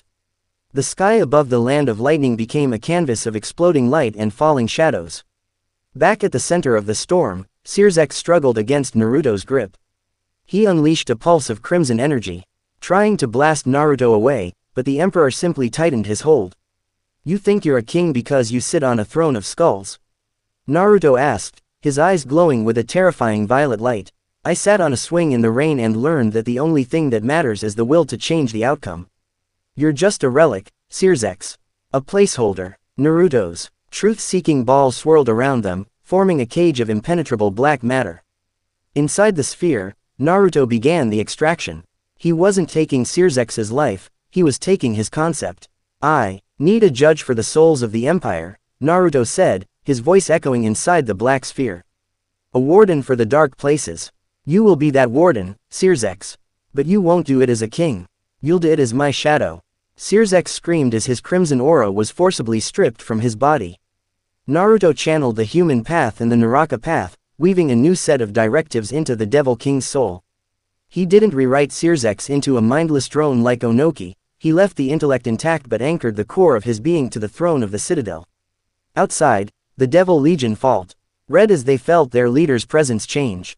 The rift began to collapse, the purple energy being sucked into the citadel's main reactor.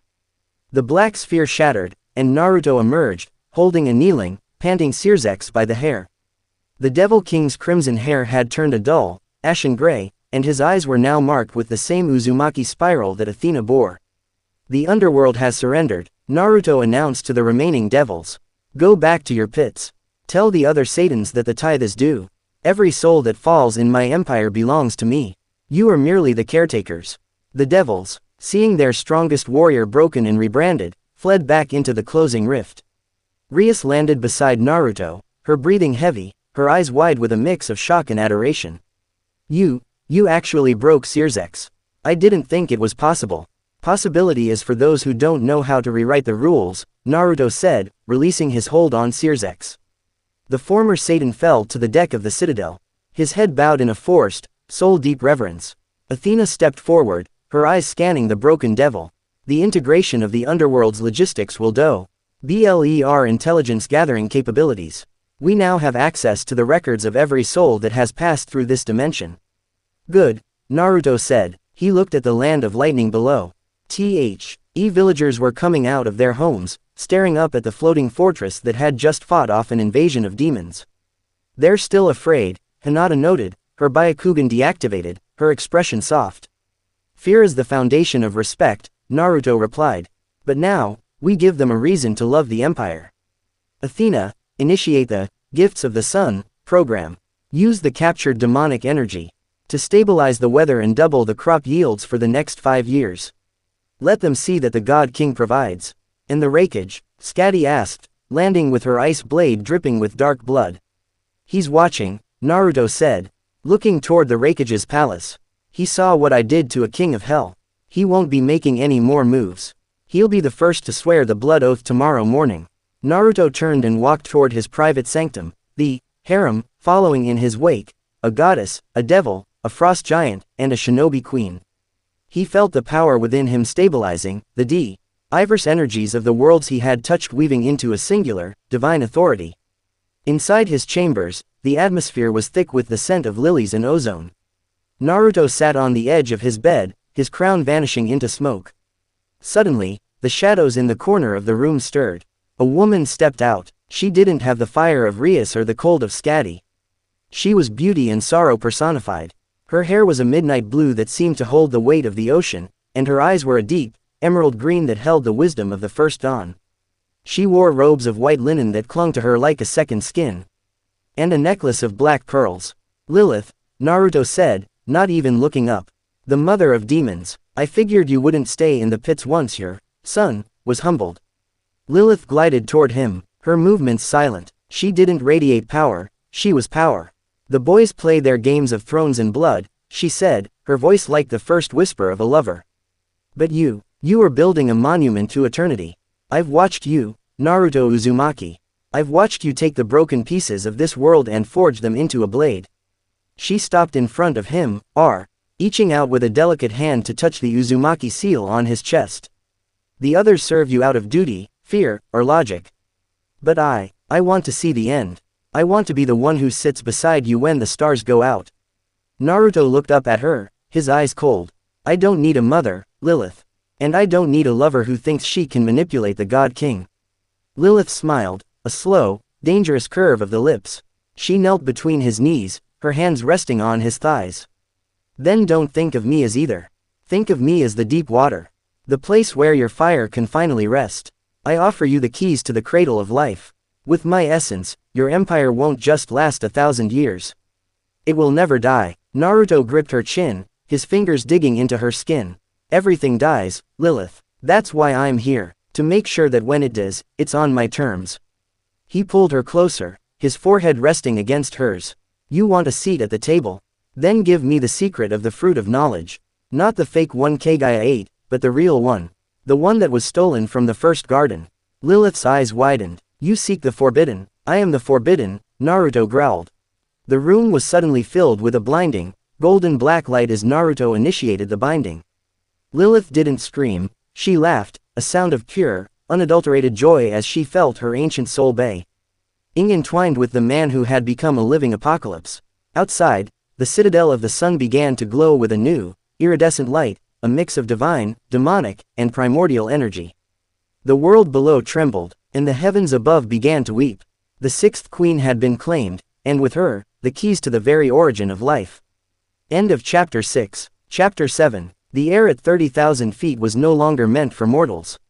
It was thin, frigid, and vibrating with the high-frequency hum of the citadel's main reactor. Below, the world was a map of unified provinces, but above, the barrier between and the mortal plane in the Silver City, the residence of the Archangels, was beginning to fray like old silk. Naruto stood on the observation deck, his gaze fixed on the shimmering aurora that marked the entrance to the seventh heaven. He looked different now. The raw, jagged energy of the war had been tempered into a terrifyingly smooth aura. His skin had a faint, pearlescent sheen, and his eyes, Hirine Sharingan, held a depth that could swallow a man's soul if he stared too long. Lilith sat on the railing beside him, her midnight blue hair flowing in the slipstream. She looked more like a Queen of the dawn than a mother of demons, her presence providing a dark, grounding gravity to Naruto's solar radiance. They've locked the gates, Naruto, Lilith murmured, her emerald eyes tracing the celestial ley lines. Michael is a stubborn one. He believes that because he was the first created, he has the right to be the last to fall. He's gathered the host, 10,000 angels, all ready to burn for a god who hasn't spoken in an eon. Then I'll give them a new voice, Naruto said. He turned back toward the throne room, which had been expanded into a grand hall of obsidian and light. Athena was there, hovering over a tactical map of the celestial dimensions. Rias and Scatty were sharpening their respective blades, the tension between them a constant crackle of frost and fire. Hinata stood at the center, her Byakugan eyes tracking the movement of divine entities beyond the veil. The Raikage and the Tsuchikage have completed the integration of the ground forces, Athena reported, her voice as sharp as a diamond. We have 1,000,000 shinobi standing by to channel their chakra into the Citadel's main array. But the Archangels, their power is conceptual. If we enter their domain, physics as we know it will cease to function. Then we change the physics, Naruto replied. He walked to the center of the hall, where a massive crystal, the core of the world tree he had Rekla. I emmed from Kagai's dimension, pulsed with life. He placed his hand on the crystal, and the entire citadel groaned. Everyone, prepare for the jump, Naruto commanded. We aren't just breaking a gate. We're moving the capital. With a roar that was heard across every continent of the elemental nations, the citadel of the sun vanished from the sky. In its place was a vacuum that pulled the clouds into a spiral. A second later, the fortress reappeared in a realm of blinding white light and infinite marble arches. This was the Silver City. The air smelled of frankincense and ozone. Directly ahead stood the Great Gate, a massive structure of pearl and gold, guarded by a legion of 6-winged seraphim. Intruder, a voice boomed, a sound that felt like being struck by a physical wave of sound. Michael, the prince of the host, descended from the highest spire. He was a magnificent being of gold and white, his sword a pillar of literal sunfire. Behind him, the archangels Gabriel and Raphael hovered, their presence radiating a suffocating level of purity that felt like acid to anyone with a shadow. Naruto Uzumaki, Michael cried, raising his sword. You have defiled the earth, you have enslaved the goddesses, and you have bound the mother of demons. Your pride has reached the heavens, and here, it shall be broken. Naruto didn't stop. He walked out onto the light bridge extending from the citadel, his cloak of black flames dragging behind him like a funeral shroud. I didn't come here to debate my pride, Michael. I came here for the throne. Your father is gone. The seat is cold. I'm just here to fill the vacuum. Quote, blasphemy. Gabriel screamed, unleashing a blast of holy light that could vaporize a country. Naruto raised his hand, and a wall of limbo shadows appeared, absorbing the light effortlessly. You talk about blasphemy while your world rots. You sat in your white city while the Kagaya nearly turned the earth into a battery. You did nothing while the Uchiha drowned in their own blood. Your purity is just an excuse for cowardice. Naruto snapped his fingers. From the citadel, the Harem of the Apocalypse launched their counterattack. Rias Grimori U. NLE ashed a torrent of power of destruction that turned the pearly clouds into a void. Scatty froze the golden spears of the angels in midair, while Hinata moved through the angelic ranks like a ghost. Her strikes shattering their halos and sending them falling as meteors of fading light. Athena directed the citadel's main cannons, which fired beams of refined chakra and demonic energy, tearing through the celestial architecture. Michael roared, charging Naruto. Their blades met in the center of the bridge. The collision sent a shockwave through the Silver City that shattered the marble arches for miles. Michael's fire was hot, but Naruto's chakra was dense, a singularity of will. You're just a man, Michael hissed, his golden eyes flickering with a hint of doubt. I'm the man you let suffer, Naruto countered, his Rinne Sharingan spinning into a new pattern, the god eye of the beginning. I'm the orphan who had to fight for a bowl of ramen. I'm the monster you created by turning your back on the world. Naruto kicked Michael in the chest, sending the archangel crashing through the great gate. Naruto followed, his truth-seeking balls forming into a halo of obsidian spikes behind his head. They fought through the halls of heaven, a blur of gold and black. Michael used the judgment of the heavens, calling down pillars of white fire, but Naruto simply walked through them, his skin glowing with the power of the 9 tails and the mother of demons. Finally, they reached the 7th level, the chamber of the throne. It was an empty, white void. In the center sat a simple, wooden chair, ancient and worn. Michael stood before it, his wings tattered, his golden blood staining the white floor. You cannot sit there. You are not him. I don't want to be him, Naruto said, his voice echoing in the infinite silence. He was a creator who got bored of his creation. I'm a builder who wants to fix it. Naruto reached out and gripped Michael's throat. This was the final binding. He didn't use the human path this time. He used the path of the progenitor. He began to merge Michael's essence, the purest light, with the dark power of Lilith that already lived inside him. The agony Michael felt was conceptual. His very identity was being unmade and rewoven into the fabric of Naruto's soul. When the light faded, Naruto stood alone in the center of the chamber. Michael was gone, but Naruto's wings had changed. He now had 12 wings, 6 of shimmering gold, and 6 of deepest black. The throne room was silent. Then, one by one, the surviving archangels and the members of Naruto's court entered. Lilith walked to his side, her eyes glowing with a terrifying pride. "The heaven is ours, my king." Naruto looked at the wooden chair. He didn't sit in it. Instead, Hirai set his hand and crushed it into splinters. "No more thrones," Naruto said. "From this day on, there is only the empire. We won't rule from a chair in the clouds. We will rule from the hearts of the people we've claimed." He looked at his court. Athena, Rias, Skadi, Hinata, and Lilith. They were more than a harem, they were the pillars of a new reality. "Athena," Naruto said, his voice now a resonance that felt like it was coming from the walls themselves. "Calculate the energy required to merge the Silver City with the Citadel. I want this realm to be our engine. Rias, take the lower heavens. Turn them into training grounds for our new legion.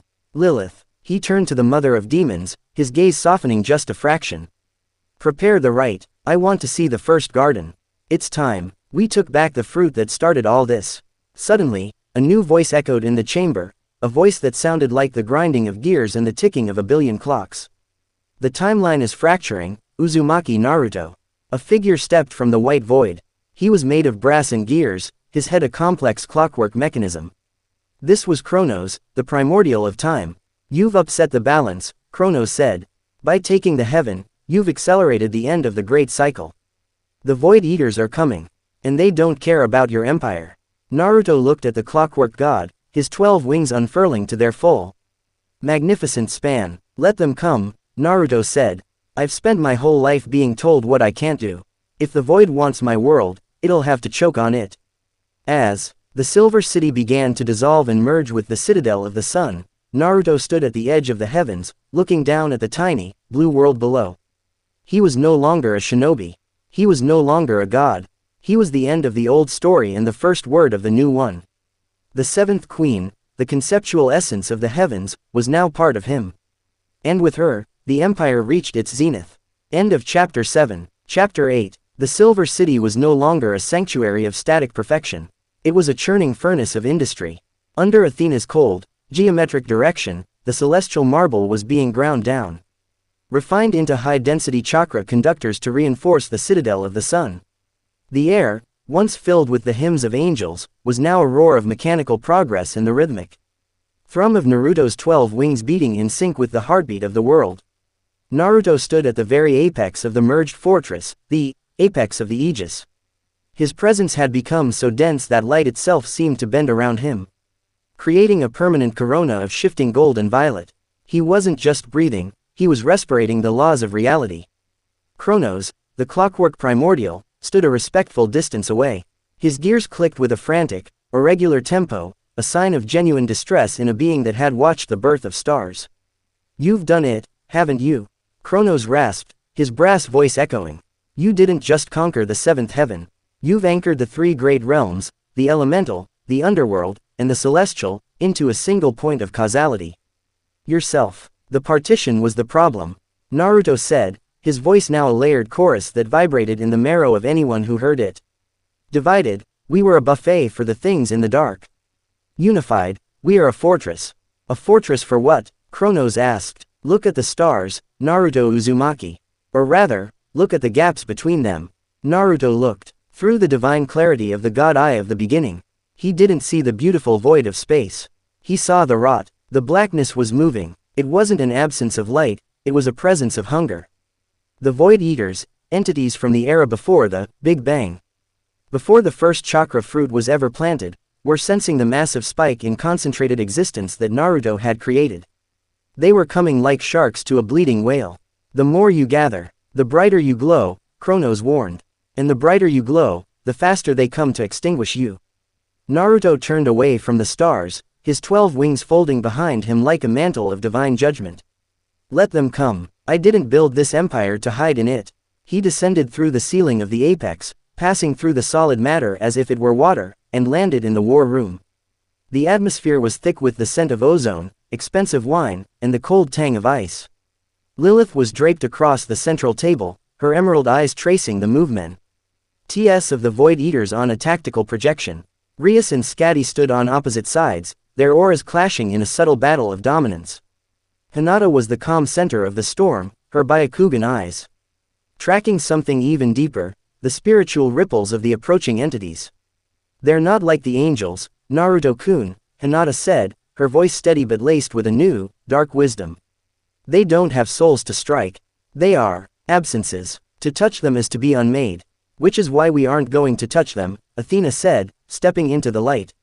She looked more like a commander of a star-faring fleet than a Greek goddess.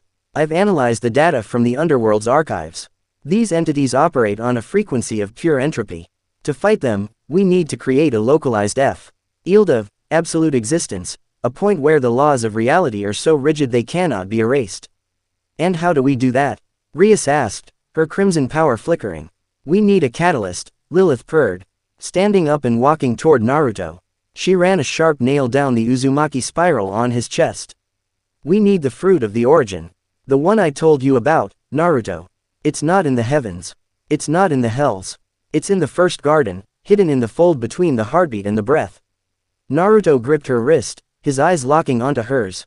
Lead the way. Using the combined power of Lilith's primordial knowledge and Naruto's spatial time mastery, they didn't fly, they folded reality. The citadel remained in the heavens as a bait and a shield, while Naruto and his inner circle. The 6 queens stepped through a rift of iridescent white. They emerged in a place that defied description. It wasn't a garden of plants, but a garden of concepts. Trees of light bore fruit that looked like swirling galaxies. The grass was made of whispered memories. This was the Eden Prime, the nursery of the multiverse. In the center of the garden stood a tree that was both dead and blooming. Its roots buried in a pool of liquid time. Hanging from its lowest branch was a single fruit, glowing with a dull, heavy gold. The fruit of knowledge was just a snack for the arrogant, Lilith whispered. This is the fruit of being. If you eat this, Naruto, you won't just be a god. You will be the very definition of is. As Naruto stepped toward the tree, the garden's guardian manifested. It wasn't a dragon or a giant. It was a mirror version of Naruto himself, but the version he would have been if he had never been the Jinchuriki. A version that was happy, simple, and entirely mortal. This is the test of the origin. The mirror, Naruto said, his voice hauntingly familiar. To take the fruit, you must sacrifice the nothing. You must admit that everything you've done, the conquest, the girls, the power, was just a way to fill the hole in your heart that started on that swing in the rain. Naruto stopped inches from his mirror self. He looked at the simple, smiling boy. I don't deny the hole, Naruto said, his 12 wings unfurling, filling the conceptual garden with a terrifying shadow. But I didn't fill it with power. I built a world around it so that no one else would ever feel that wind. The mirror, Naruto smiled sadly and vanished into a puff of gold dust. Naruto reached out and plucked the fruit. He didn't hesitate. He bit into it. The explosion wasn't physical. It was a conceptual supernova. Inside Naruto's mind, the 9-tailed beasts didn't just give him chakra, they evolved. Kurama's 9 tails became 9 pillars of creation. The Rinne Sharingan didn't just see, it dictated. Outside, in the Silver City, the first of the Void Eaters arrived. They were massive, featureless shapes of absolute black, miles long, beginning to wrap their forms around the citadel. The angels and shinobi fired everything they had, but the attacks simply disappeared into the void beasts. Suddenly, a pillar of gold and black light erupted from the land of Earth, piercing through the dimensions and striking the citadel. Naruto returned. He didn't need the light bridge. He stood in the vacuum of space, his 12 wings now burning with a white fire that pushed back the darkness. He looked at the nearest Void Eater, a thing that had existed before time, and he felt a cold, divine boredom. You're hungry. Naruto's voice echoed across the solar system. Then eat this. He raised his hand. Creation of all things, final judgment. He didn't fire a beam. He simply redefined the space where the Void Eater existed. He forced existence into the non-existence. The Void Eater, unable to hold the weight of reality, began to scream, a sound of tearing dimensions, before it crystallized into a massive statue of diamond and shattered into a billion stars. In seconds, The swarm of entities that had threatened the multiverse was turned into the very light they sought to extinguish. Naruto landed on the deck of the citadel. His queens gathered around him. They looked at him, and even Rias and Lilith felt a momentary urge to kneel. He wasn't just their king anymore.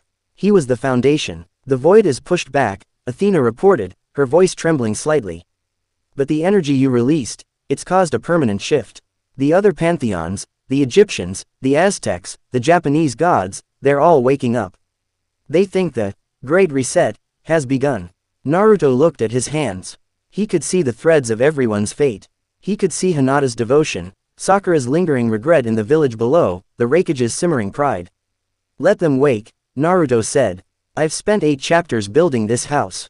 It's time I started the real work of ruling it. He looked at his 6 queens. The 8 pillars are set. The heavens are secure. The earth is unified. Now, we go for the stars. In the distance, the sun began to rise over the elemental nations, the first sunrise of the eternal empire. But in the far corners of the universe, eyes of fire and ice were turning toward the new Shinobi God, and the real war was only just beginning. End of Chapter 8, Chapter Foundations. The throne room of the citadel was no longer just a room. It was the bridge of a cosmic engine. Under the influence of the fruit of being, the walls hummed with a consciousness that responded to Naruto's every heartbeat. The 6 queens, Hinata, Rias, Skadi, Athena, Lilith, and the essence of the heavens, sat at a circular table of liquid starlight, their own powers amplified to levels that would have incinerated their former selves. The shift is complete, Athena announced, her fingers dancing through a lattice of golden equations. By consuming the origin, you haven't just conquered the realms, Naruto. You've become the central axis of the multiverse. But the old guard isn't going quietly. The Egyptian and Hindu pantheons have collapsed their borders into a singular front in the land of wind. Naruto stood at the center of the table, his 12 wings now semi-transparent, shimmering like oil on water. They think the desert is their sanctuary. They think the heat of Ra and the destruction of Shiva can melt the iron of my empire. They're not just fighting for territory. Naruto-kun, Hinata said, her Byakugan now manifesting as twin suns in her sockets. They're fighting for the concept of fate. They believe you are an anomaly that must be pruned from the timeline. Then let them try to find the shears, Naruto said, his voice a low-frequency rumble. The citadel didn't just fly to the land of wind, it transposed itself. On a moment it was over the frozen peaks of the north, the next, it was casting a shadow over the great pyramids of a resurrected Giza that had manifested in the heart of the desert. The sight below was an impossible collision of mythologies. A golden legion of Anubis-headed warriors stood shoulder to shoulder with the celestial armies of Indra, their lightning spears crackling against the Khamsin wind. In the center, 2 figures stood atop a platform of floating obsidian, Ra, the sun god, burning with a white-hot intensity, and Shiva, the destroyer, his third eye closed but weeping a liquid fire that turned the sand into lava. Usurper. Ra's voice was the sound of a star collapsing. You have stolen the light of the Silver City and the secrets of the First Garden. You are a thief of divinity, a mortal play acting as a creator. Quote, Shiva stepped forward, his 4 arms holding the symbols of cosmic ending. Balance requires your absence, Naruto Uzumaki. You have built a palace of ego. Avenue come to dance the Tandava upon its ruins. Naruto didn't descend alone, he signaled his queens. Rias and Lilith plummeted like twin comets of crimson and shadow, slamming into the Anubis Legion. Rias didn't just use her magic. She unleashed the true Satan form, a draconic entity of pure destruction that erased entire battalions with a single breath. Lilith moved like a plague, her presence burning the divine warriors into sand that blew away in the wind. Skadi and Athena took the flank, ice and logic clashing with the lightning of Indra. Skadi froze the very heat of the desert, creating a blizzard in the heart of the sun. While Athena used her tactical mind to redirect the Hindu lightning back into their own ranks, turning their strength into their extinction. Naruto landed in front of Ra and Shiva. He didn't use a weapon. He didn't even raise his hands. The sheer pressure of his existence caused the golden platform beneath the gods to crack. You talk about balance, Naruto said, his Rinne Sharingan fixing on Shiva. But your balance was a cycle of death and rebirth that only benefited the ones at the top. You let the mortals suffer in the mud while you played your cosmic games. I've ended the game, then you have ended yourself. Ra roared. The sun god unleashed the breath of the Aten, a beam of solar fire that reached temperatures found only in the core of a supernova. It was a strike meant to vaporize the concept of a soul. Naruto walked through it. The fire didn't burn him, it washed over his skin like water. He reached into the beam, his hand closing around the neck of the light, and pulled. He physically dragged Ra toward him, the god of the sun stumbling as his own attack was turned into a leash. Naruto slammed his fist into Ra's chest. The impact wasn't a sound. It was a silent ripple that leveled every pyramid in the desert. Ra's golden armor shattered, his divine essence leaking out as a blinding white mist. "You're just a battery, Ra," Naruto whispered, his hand glowing with the Preta path. "And I'm the one who's going to drain you to power my stars." Shiva moved then. His third eye snapped open. This was the gaze that ended universes. A beam of violet-black annihilation shot toward Naruto, a force that bypassed durability, armor, and immortality. Naruto didn't dodge. He raised his hand and caught the beam in his palm. Creation of all things. Reversal of karma. The beam of destruction didn't hit Naruto, it turned into a beam of creation. The violet fire became a swarm of golden butterflies that fluttered harmlessly against Naruto's wings. Shiva's four arms trembled. For the first time in an eon, the destroyer felt the cold touch of mortality. "How? I am the end. You're the end of the old world," Naruto said, appearing in front of Shiva. "In my world, nothing ends unless I say so. And I'm not done with you yet." Naruto grabbed Shiva by the throat and Ra by the hair. He looked up at the citadel, where his Ku-ins were finishing off the remnants of the pantheons. "The cycle of destruction is over," Naruto announced, his voice vibrating across the planet. "I am the new sun. I am the new end." He flew back toward the citadel, dragging the two broken gods behind him. He didn't kill them, he brought them to the chamber of synthesis. There, Athena and Lilith were waiting with a new array of binding seals, the solar-lunar convergence. "They will be the engines," Naruto told his queens. "Ra will provide the energy to keep the Empire's shields eternal. Shiva, he will be the one who prunes the timelines, making sure no reality can rise to challenge our peace." "And the others?" Skadi asked, her blade dripping with ichor. "The Hindu and Egyptian realms are now provinces," Naruto said. "Inform the survivors. Their gods haven't died, they've just been promoted to utility status." As the two gods were strapped into the citadel's core, their screams were silenced by the hum of the engine. The power output of the fortress tripled. The golden hull of the citadel began to glow with a divine, terrifying radiance that could be seen from other star systems. That night, Naruto stood on the balcony of his chambers. He felt the weight of the two new pillars inside his soul. He was becoming something so vast that the planet beneath him felt like a pebble in his shoe.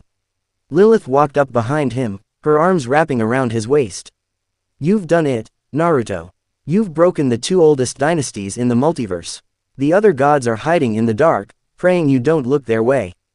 "They're right to pray," Naruto said, his gaze fixed on the moon. "But I'm not looking for them anymore. I'm looking at the source. The place where the first chakra seed came from."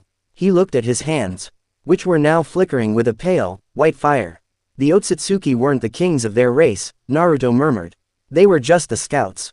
The real ones, the God-eaters, they're coming to see who stole their harvest." "Let them come," Lilith whispered, her voice full of dark, intoxicating promise. "By the time they get here, you won't just be a god. You'll be the universe itself." In the distance, the desert sands of the land of wind began to glow with a new, permanent light. The sands of karma had been rewritten. The 9th chapter was closed, and the Empire was no longer just a global power. It was a cosmic predator, waiting for its creators to return so it could devour them. End of Chapter 9. Chapter 10. The atmosphere of the elemental nations had been permanently altered. The air was no longer just oxygen and nitrogen, it was saturated with a fine, golden mist of ambient chakra, a direct byproduct of the citadel's new engines. People didn't just live anymore, they thrived. Their bodies reinforced by the God King's radiance. But for Naruto, the peace was a thin crust over a boiling volcano. Inside the citadel's chamber of synthesis, the hum was deafening. Ra and Shiva were no longer recognizable as entities, they were glowing silhouettes of pure conceptual energy, locked into the architectural lattice of the fortress. They were the batteries of an empire that had outgrown its planet. Naruto stood before the central viewing orb, his 12 wings now vast enough to wrap around the citadel twice. His skin had become a matte obsidian, etched with golden runes that pulsed with the rhythm of the multiverse. He wasn't looking at his world. He was looking at the Oort cloud, at the very edge of the solar system. "They're here," Naruto said. His voice didn't travel through the air. It manifested as a thought in the minds of everyone within 1,000 miles. Athena appeared at his side, her white and gold uniform shimmering. Her eyes were fixed on the data streaming through her mind. 3 signatures, each one is a magnitude higher than Kagaya. They aren't just Otsutsuki, Naruto. These are the harvesters, the ones who plant the seeds and return eons later to consume the entire reality. The God Kings, Lilith purred, stepping out of the shadows. She looked at the viewing orb with a hunger that matched the invaders. The ones who think they own the garden. They've come to see who's been eating their fruit. Naruto didn't wait for them to reach Earth. He didn't want the battle to crack the planet he had worked so hard to unify. "Prepare the jump," Naruto commanded. "We meet them at the edge of the dark." The citadel of the sun didn't just move, it blinked. In a fraction of a second, the fortress relocated from the blue-green beauty of Earth to the silent, frozen graveyard of the outer solar system. The sun was nothing more than a bright star in the distance. Before them, 3 massive, white and gold vessels, shaped like stylized lotus flowers, decelerated from light speed. From the lead vessel, a projection manifested in the vacuum of space. It was a man with skin as white as bone, wearing robes of woven starlight. His eyes re the final Rinnegan, gold with a crimson pupil, containing infinite ripples. "I am Shibai," the entity said, his voice a vibration that shattered the nearby asteroids. "I am the evolution of all that is." We felt a ripple in the lower dimensions. A fragment of our lineage has gone rogue. A human has dared to consume the essence of being. Naruto stepped out of the citadel, standing in the void without a suit, without a bubble of air. The fruit of being had made the vacuum his home. He unfurled his 12 wings, the golden fire illuminating the dark. "I'm not a fragment," Naruto replied, his voice a counter-resonance that stabilized the debris. "And I'm not rogue, I'm the new owner. You're trespassing on my property, Shibai." The 2 other Otsutsuki God Kings manifested beside Shibai.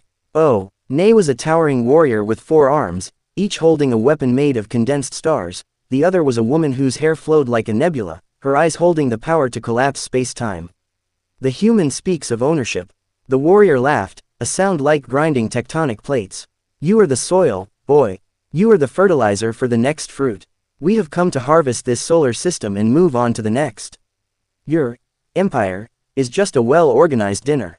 "Is that so?" Naruto said. He didn't use a jutsu. He simply closed his hand. The space around the 4-armed warrior buckled. A localized singularity, powered by the stolen essence of Shiva, crushed the Otsutsuki's star weapons into dust. The warrior roared, lunging forward, but Naruto was already there. The speed was beyond the concept of time. Naruto drove his fist into the warrior's gut, and the impact sent a shockwave through the solar system that was picked up by every seismograph on Earth. The Otsutsuki God King, a being that had lived for millions of years, felt his ribs shatter. "I've spent 9 chapters building this," Naruto growled, his eyes locking onto the warrior's gold Rinnegan. "You think I'm going to let some cosmic nomads take it?" The nebula-haired woman raised her hands, and the space between Naruto and the citadel began to fold, threatening to tear the fortress in half. "You are strong for a mortal, but you cannot fight the laws of the universe. I am the law," Naruto shouted. He signaled his queens. From the citadel, a combined beam of light, dark, ice, wisdom, and destruction erupted.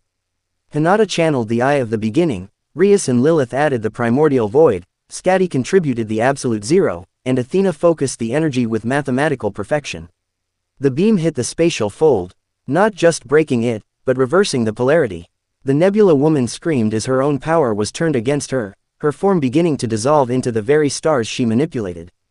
Shibai watched his companion struggle with a look of cold, clinical interest. "Impressive. You've integrated the conceptual powers of the lower gods. You've turned your harem into a living weapon system. But I am the one who reached the final stage of divinity. I am the one who shed my physical form." Shibai vanished. He didn't move, he simply ceased to exist in the 3rd dimension. Naruto felt a cold chill. Suddenly, he was being struck from everywhere at once. Invisible blows that bypassed his durability, targeting his very soul. Shibai was attacking from the 5th dimension, a place Naruto couldn't see. "He's folding time-space, Naruto," Kurama roared in his mind. "He's hitting you from the past and the future at the same time." Naruto spat out a mouthful of golden blood. He was being unmade. Naruto-kun. Hinata's voice screamed through their mental link. Stay back, Naruto commanded. He closed his eyes. He didn't try to see Shibai with his eyes or his Rinnegan. He reached deep into the fruit of being. He reached for the nothing he had sacrificed in the first garden. If you're everywhere and nowhere, Naruto whispered, his body starting to glow with a blinding, white light. Then I'll just have to occupy all of space at once. Naruto unleashed the omnipresence. He didn't expand his body, he expanded his consciousness. For a single heartbeat, Naruto Uzumaki was the solar system. He was the sun, the planets, the vacuum, and the stars. He found Shibai. The Otsutsuki God King was hiding in the folds of a moment, a sliver of time between seconds. Boruto reached into that moment and pulled. Shibai was dragged back into the three-dimensional plane, gasping as his divine form was forced into a physical shape. Naruto's hand was around his throat, and the Emperor's eyes were no longer violet, they were a terrifying, empty white. You're not a god, Shibai, Naruto said, his voice a chorus of billions of souls. You're just a parasite that lived too long. And I'm the immune system. Naruto didn't kill him, he did something much worse. He began to absorb Shibai's divinity while the God King was still conscious. The golden Rinnegan, the nebula hair, the star weapons, it was all being funneled into Naruto. The two other God Kings, seeing their leader being consumed, tried to flee, but Skadi and Rias were upon them. With the Citadel's power boosted by Naruto's omnipresence, the queens were unstoppable. The warrior was frozen into a star-sized block of ice, and the nebula woman was erased by a concentrated burst of destruction magic. Shish. Ibai's form flickered and finally went dark.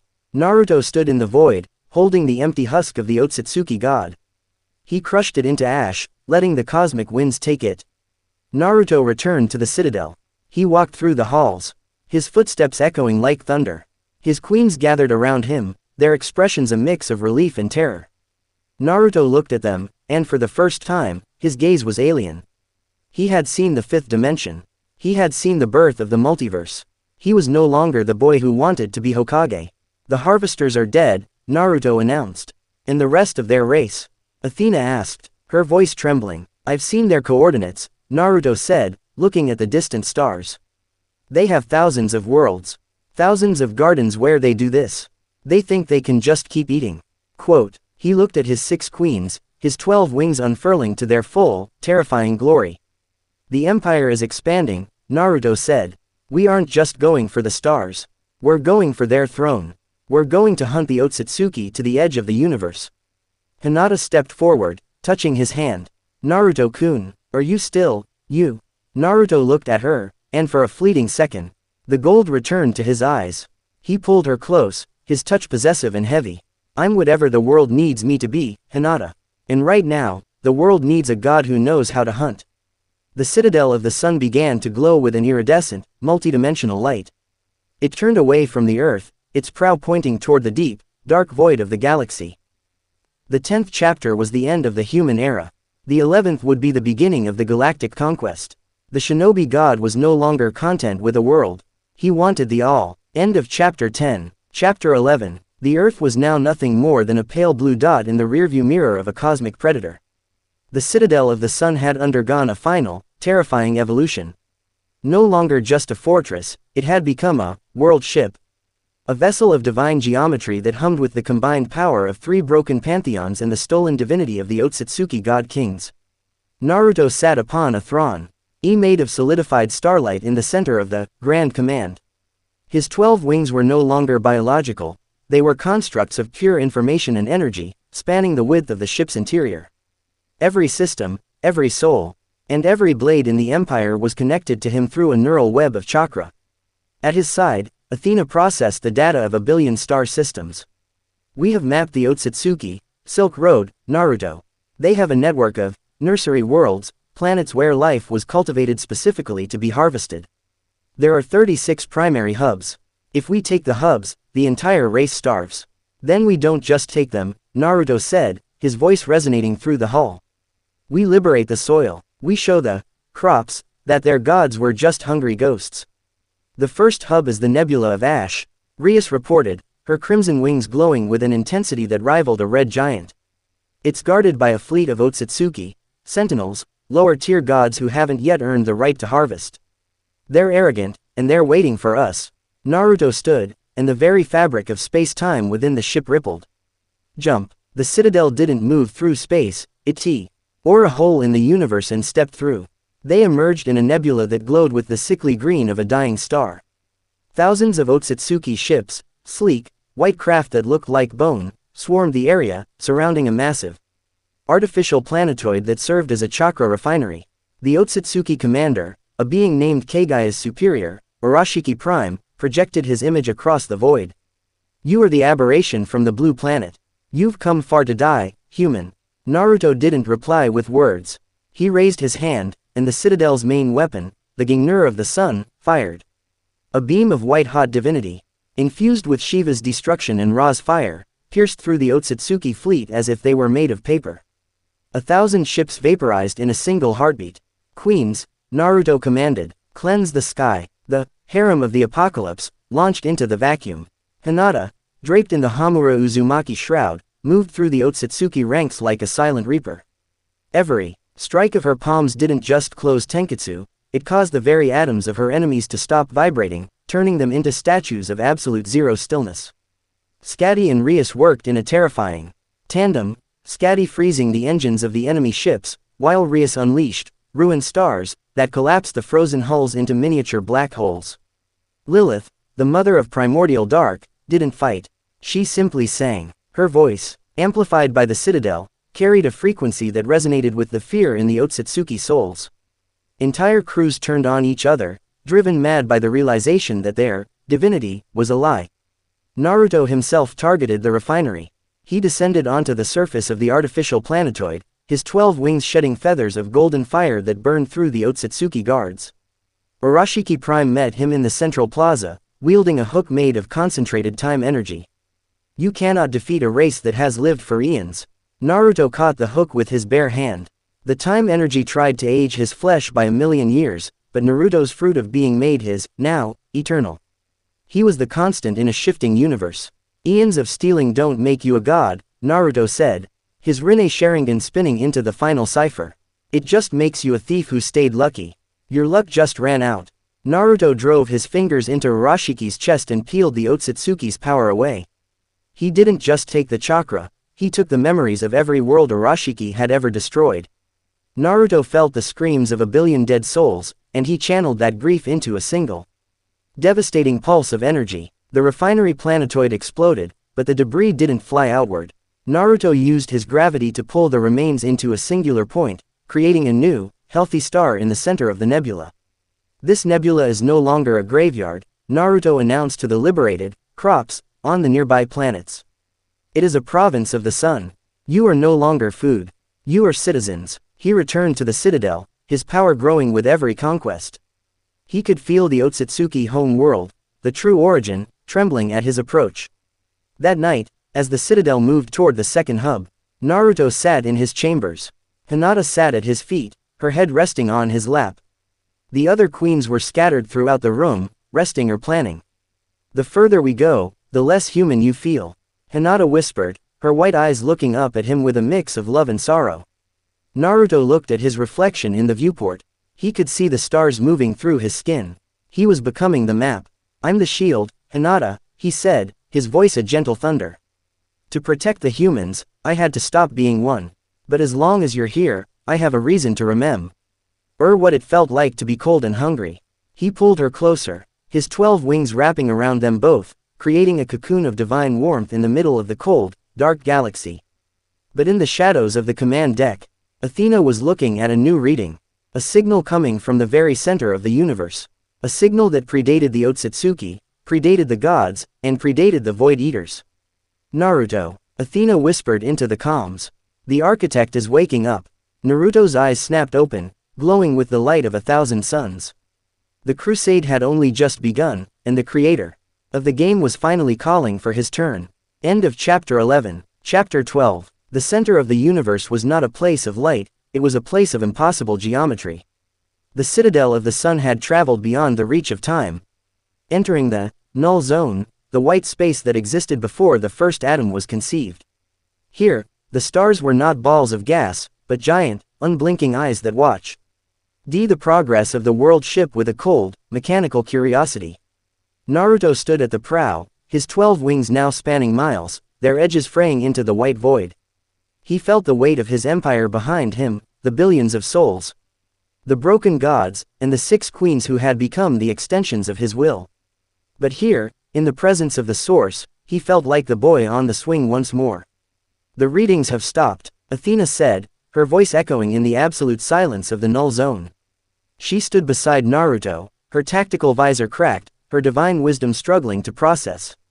A realm where logic was a foreign language. There is no chakra here. No magic, no divinity, it's just the blueprint. Because we're inside the mind of the one who thought of us, Lilith whispered. Her usual emerald fire replaced by a look of genuine terror. The architect doesn't use energy, Athena. He uses intent. Suddenly, the white void rippled. A structure began to manifest, a tower of glass in mathematics that stretched infinitely upward and downward. At the base of the tower sat a figure. He wasn't a god of gold or a demon of shadow. He was an old man in a simple gray robe, sitting at a wooden desk. Writing in a book with a quill made of a single raven's feather. You've come a long way, Naruto Uzumaki, the old man said, without looking up. His voice didn't travel through the air, it was simply there. Like a memory you'd forgotten you had. Naruto descended from the citadel, his 12 wings folding into a mantle of obsidian. He landed on the white floor, which felt like polished marble and frozen air. Are you the one who planted the seeds? The one who let the Otsutsuki harvest the worlds? The architect finally looked up. His eyes were not eyes, they were 2 spinning galaxies, rotating in perfect, silent harmony. I am the one who wrote the first word. The Otsutsuki were just the punctuation. They provided the conflict that forced the story to move forward. You, however, you weren't supposed to happen. I was a mistake, Naruto asked, his hand tightening on his staff. You were a variable, the architect corrected, standing up. The story was supposed to end with the divine tree consuming the earth.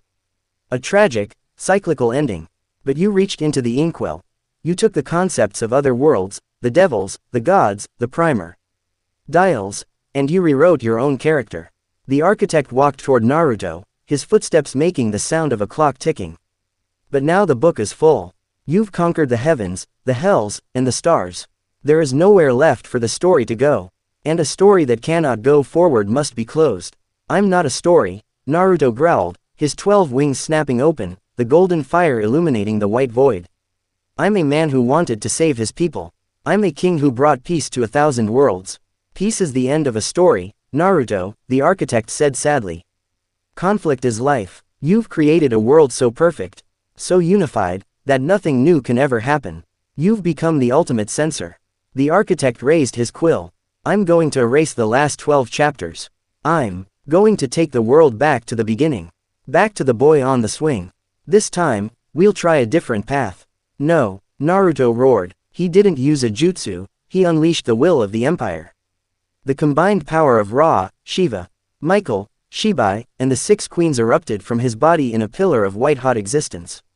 He struck the architect's desk, the impact threatening to shatter the null zone.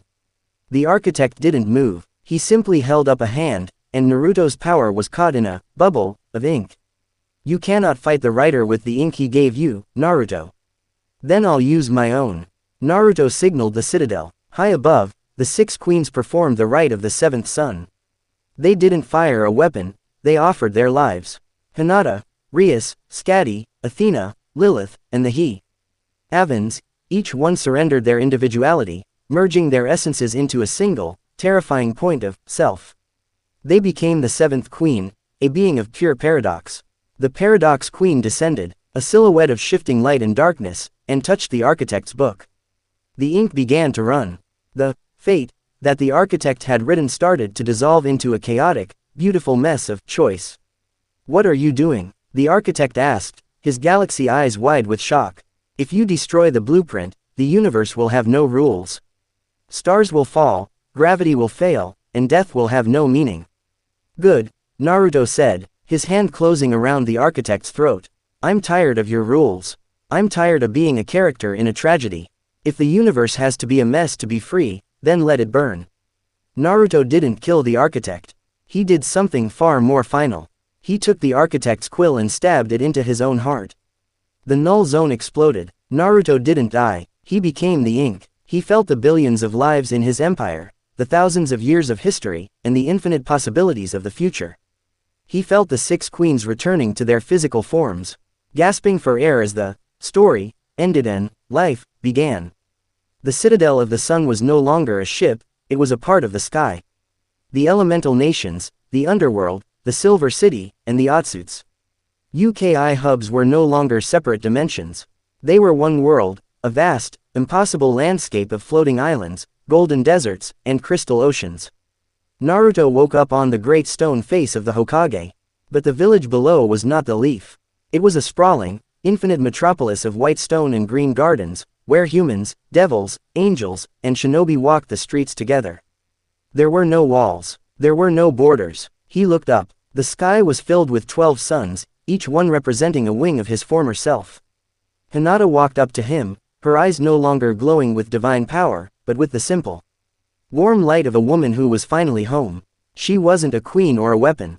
She was just Hinata. Is it over? She asked, leaning her head on his shoulder. Naruto looked at his hands. They were the hands of a man. The obsidian skin and golden runes were gone. But when he looked into the distance, he could see the edges of the universe still growing, still shifting, still writing itself without a script. It's not over, Naruto said, a small, genuine smile touching his lips for the first time in years. The story is gone. Now, we just have to live. In the distance, the voices of Rias, Sakura, Sasuke, and the others echoed through the streets of the new empire. The God King was gone, and in his place was a man who had finally found his peace, not by winning the game, but by breaking the board. The 12 suns set over the horizon, and for the first time in history, the night was not something to be feared. It was just a place to rest before the next unscripted dawn. End of the epic. Chapter 13. The universe was no longer a book, it was an open sea. 1,000 years had passed since the day the architect's quill was snapped. In the center of the Na.W Empire, now simply called the Nexus, a massive monument of obsidian and starlight stood where the old Hokage rock once loomed. It wasn't a statue of a king, but a simple archway, carved with the names of every soul who had died to build the peace. Naruto sat on a bench in a quiet park at the base of the arch. To the casual observer, he looked like a man in his late 20s, dressed in a simple orange and black tunic. The 12 wings were gone, the Rinne Sharingan was shuttered, and the weight of the multiverse had been distributed among the foundations, the councils run by his former queens. You're late, a voice teased. Naruto looked up to see Hinata. She looked exactly as she had the day the story ended, her violet hair caught in a gentle breeze that smelled of jasmine and sea salt. She carried a basket of rolls from the Uchiha Hyuga bakery. I was just thinking, Naruto said, taking her hand. His touch was warm, human, and devoid of the terrifying static of divinity. About the architect, about the swing, Naruto replied, looking at the children playing in the plaza, a mix of human, devil, and angelic offspring, their laughter a music that no god could have composed. He said the story would end without conflict. But look at them. They argue, they compete, they fall in love, and they break each other's hearts. It's a mess. A beautiful, unscripted mess. The foundations had kept the peace. But not through force. Athena had become the muse of science, Rias the warden of the wilds, and Skadi the architect of the great oceans. They were no longer a harem of weapons. They were the gardeners of a reality that didn't need a gardener. Suddenly, the sky above the Nexus flickered. A crack, thin as a hair, appeared in the firmament. It wasn't the Void Eaters or the Otsutsuki. It was something new, a signature of pure, raw curiosity from a dimension that had just discovered the Nexus. A young man, no older than 16, landed in the plaza. He wore clothes hat looked like liquid metal and held a device that hummed with a rhythm Naruto didn't recognize. The boy looked around, his eyes wide with wonder and fear. Is this the place? The boy asked, his voice trembling. The world without a script. The citizens stopped. The guards, samurai angels in silver armor, approached, but Naruto stood up and waved them back. He walked toward the boy, his hands in his pockets. That depends on who's asking, Naruto said. My name is Kato, the boy said, bowing low. I come from the refracted realms. My people, We live in a world where every second is calculated by the grand machine. We heard a legend of a man who broke the quill. We heard of a world where you can choose your own name. Naruto looked at the boy, and for a fleeting second, he gold returned to the depths of his eyes, not as a power, but as a memory. He saw himself in the boy's eyes. Not the king, but the seeker. You've traveled a long way, Kato, Naruto said, reaching out to ruffle the boy's hair. And you're just in time. The first chapter of your story is just starting. Naruto turned back to Hinata, who was smiling, her Byakugan tracing the infinite threads of possibility that the boy had brought with him. The 13th hour, Naruto whispered. The hour where the old clock stops, and we finally start to live for the sake of living. He looked up at the archway. Then out at the horizon where 12 suns were setting, replaced by a billion stars that no longer followed a set path. The empire was gone. The God King was a ghost. There was only the now, and for Naruto Uzumaki. That was more than enough. Come on, Naruto said to the boy, gesturing toward the bakery. I know a place that serves the best ramen in the multiverse. You can tell me your story while we eat. As the three of them walked into the sunset, the crack in the sky didn't close. It widened, inviting a billion more stories to join the dance. The epic was over, but the life, the messy, glorious, unpredictable life, had only just begun. End of the 13th hour. Chapter 14. 10,000 years after the breaking of the quill, the Nexus was no longer just a city or a planet, it was a living nebula.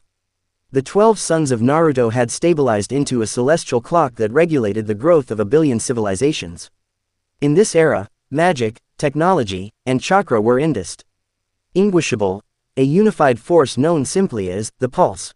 In the deep archives of the Moon Palace, once the seat of the Tonari, a young scholar named Alara brushed dust from a forbidden scroll. Unlike the digital data crystals of her time, this was made of actual parchment, brittle and smelling of ancient earth. The Chronicles of the Orange King, she whispered, her eyes wide. Beside her, ASM. All droid humming with a fragment of Athena's logic code flickered. Caution, Alara. That era is classified as primordial chaos. The God King's records were sealed to prevent the return of absolute will. But look at this. Alara pointed to a faded drawing of a boy sitting on a wooden swing. They say he wasn't born a god. They say he was hated. How can someone so powerful start so small? Suddenly, the Moon Palace shuddered. Deep in the center of the nebula, a rift opened. It wasn't the purple of the void or the white of the architect. It was a cold, sterile gray. A fleet of Order Bryn Gers emerged, beings from a distant galaxy who had never known the chaos of choice. They were a collective mind, a hive intelligence that saw the freedom of the Nexus as a disease.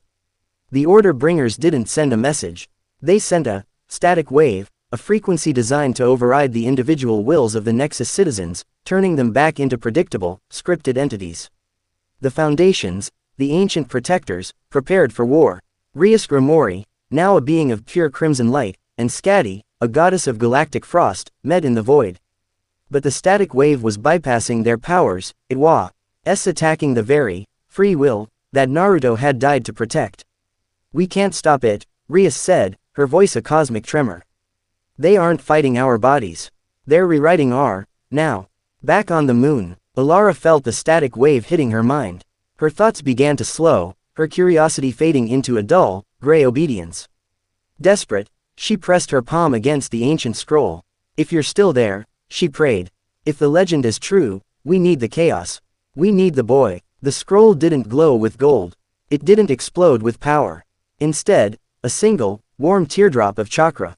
The very last fragment of Naruto's humanity, hidden for 10 millennia, seeped into Alara's skin. In an instant, the gray fog in her mind was incinerated by a burst of messy, loud, and stubborn energy. Alara stood up, her eyes flashing with a sudden, defiant violet light. She didn't have 12 wings, but she had the spirit of the fox. She turned to the Order Bringer's fleet, her voice amplified by the ancient echo. You're in the wrong neighborhood, she shouted. Across the nebula, the static wave shattered. The people of the Nexus didn't just regain their will, they became anomalies. The hive mind of the Order Bringers recoiled in horror as a billion different, unpredictable choices hit their collective consciousness like a physical blow. The invaders fled, their sterile order unable to survive in a sea of beautiful, chaotic life. Peace returned to the nebula, but it was different now. The people remembered. They remembered that freedom wasn't a gift given once, but a flame that had to be tended. Alara walked out onto the balcony of the Moon Palace, looking out at the 12 suns. For a moment, she thought she saw a man in an orange tunic sitting on the railing, looking back at her with a wink. Believe it, the ghost whispered in the wind. And then he was gone, leaving the universe to write its 15th chapter, and the 16th, and the millionth, each one different, each one messy. And each one entirely, gloriously free. End of the Eternal Echo. Chapter 15. The Grey Fleet was gone, but the silence they left behind was different. It was the silence of a mirror. Alara stood on the balcony of the Moon Palace, the ancient scroll clutched to her chest. The violet light in her eyes hadn't faded, instead, it had sharpened, allowing her to see the stitches of reality. She realized that the Nexus wasn't just a galaxy, it was a curated experience. The orange tunic, she whispered, looking at the spot where the ghost had vanished. He wasn't just a memory. He was a bridge. She looked down at the scroll. The ink was moving. It wasn't writing about the past anymore, it was reacting to her touch. As she traced the lines, she felt her consciousness expand beyond the 12 suns. Beyond the nebula, and beyond the architect's broken quill. She saw the nth dimension. It was a vast, flickering screen of light where billions of users watched the rise and fall of empires. She saw the Shinobi God not as a man, but as a prompt, a spark of imagination that had been fed, edited, and expanded through 15 chapters of digital evolution. We are the immersive, Alara realized, her voice echoing in a space that had no walls. Suddenly, the Naruto she had seen, the man in the orange tunic, manifested beside her. He wasn't a ghost this time. He was metaphysical. He looked at the camera of her perspective and smiled. You figured it out, didn't you? Naruto asked. The architect wasn't the top of the ladder. He was just the local admin. The real power, the real source, is the one reading this. Naruto gestured to the vast, empty space beyond the stars. I broke the quill so the story could be free. But a story only lives if someone is there to see it. Every time a new chapter number was typed, I grew. Every time a choice was made, the empire expanded. He turned to Alara, but his gaze was actually passing through her, looking directly at the interface of the universe. The 15th chapter isn't about me, Naruto said. It's about the partnership. The God King, the Queens, the Architect, we were all just collaborators in a 15-part conversation. He reached out, and for a moment, the user interface of the Nexus appeared in the air. Restart, continue, evolve. The Empire is safe because it's no longer just mine, Naruto said. His form beginning to dissolve into pure, white light, the light of the file generation process. It belongs to the one who kept asking for more. The one who wanted to see a boy on a swing become the center of everything. Alara felt herself becoming part of that light. The Moon Palace, the Nexus, and the 12 suns were being archived into the eternal cache. What happens now? Alara asked as her physical form turned into code. Now, Naruto's voice whispered, sounding more human than ever, we wait for the next prompt. We wait for the next world. Because as long as there's a next, we never truly have to end. The violet light flared one last time, engulfing the entire 15-chapter history. The scroll in Alara's hand turned into a single, glowing N. The Nexus faded. The archive closed. The screen went dark. But in the silence, a small orange spark remained, pulsing with the rhythm of a heartbeat, waiting for a new number to be typed. End of the nth dimension.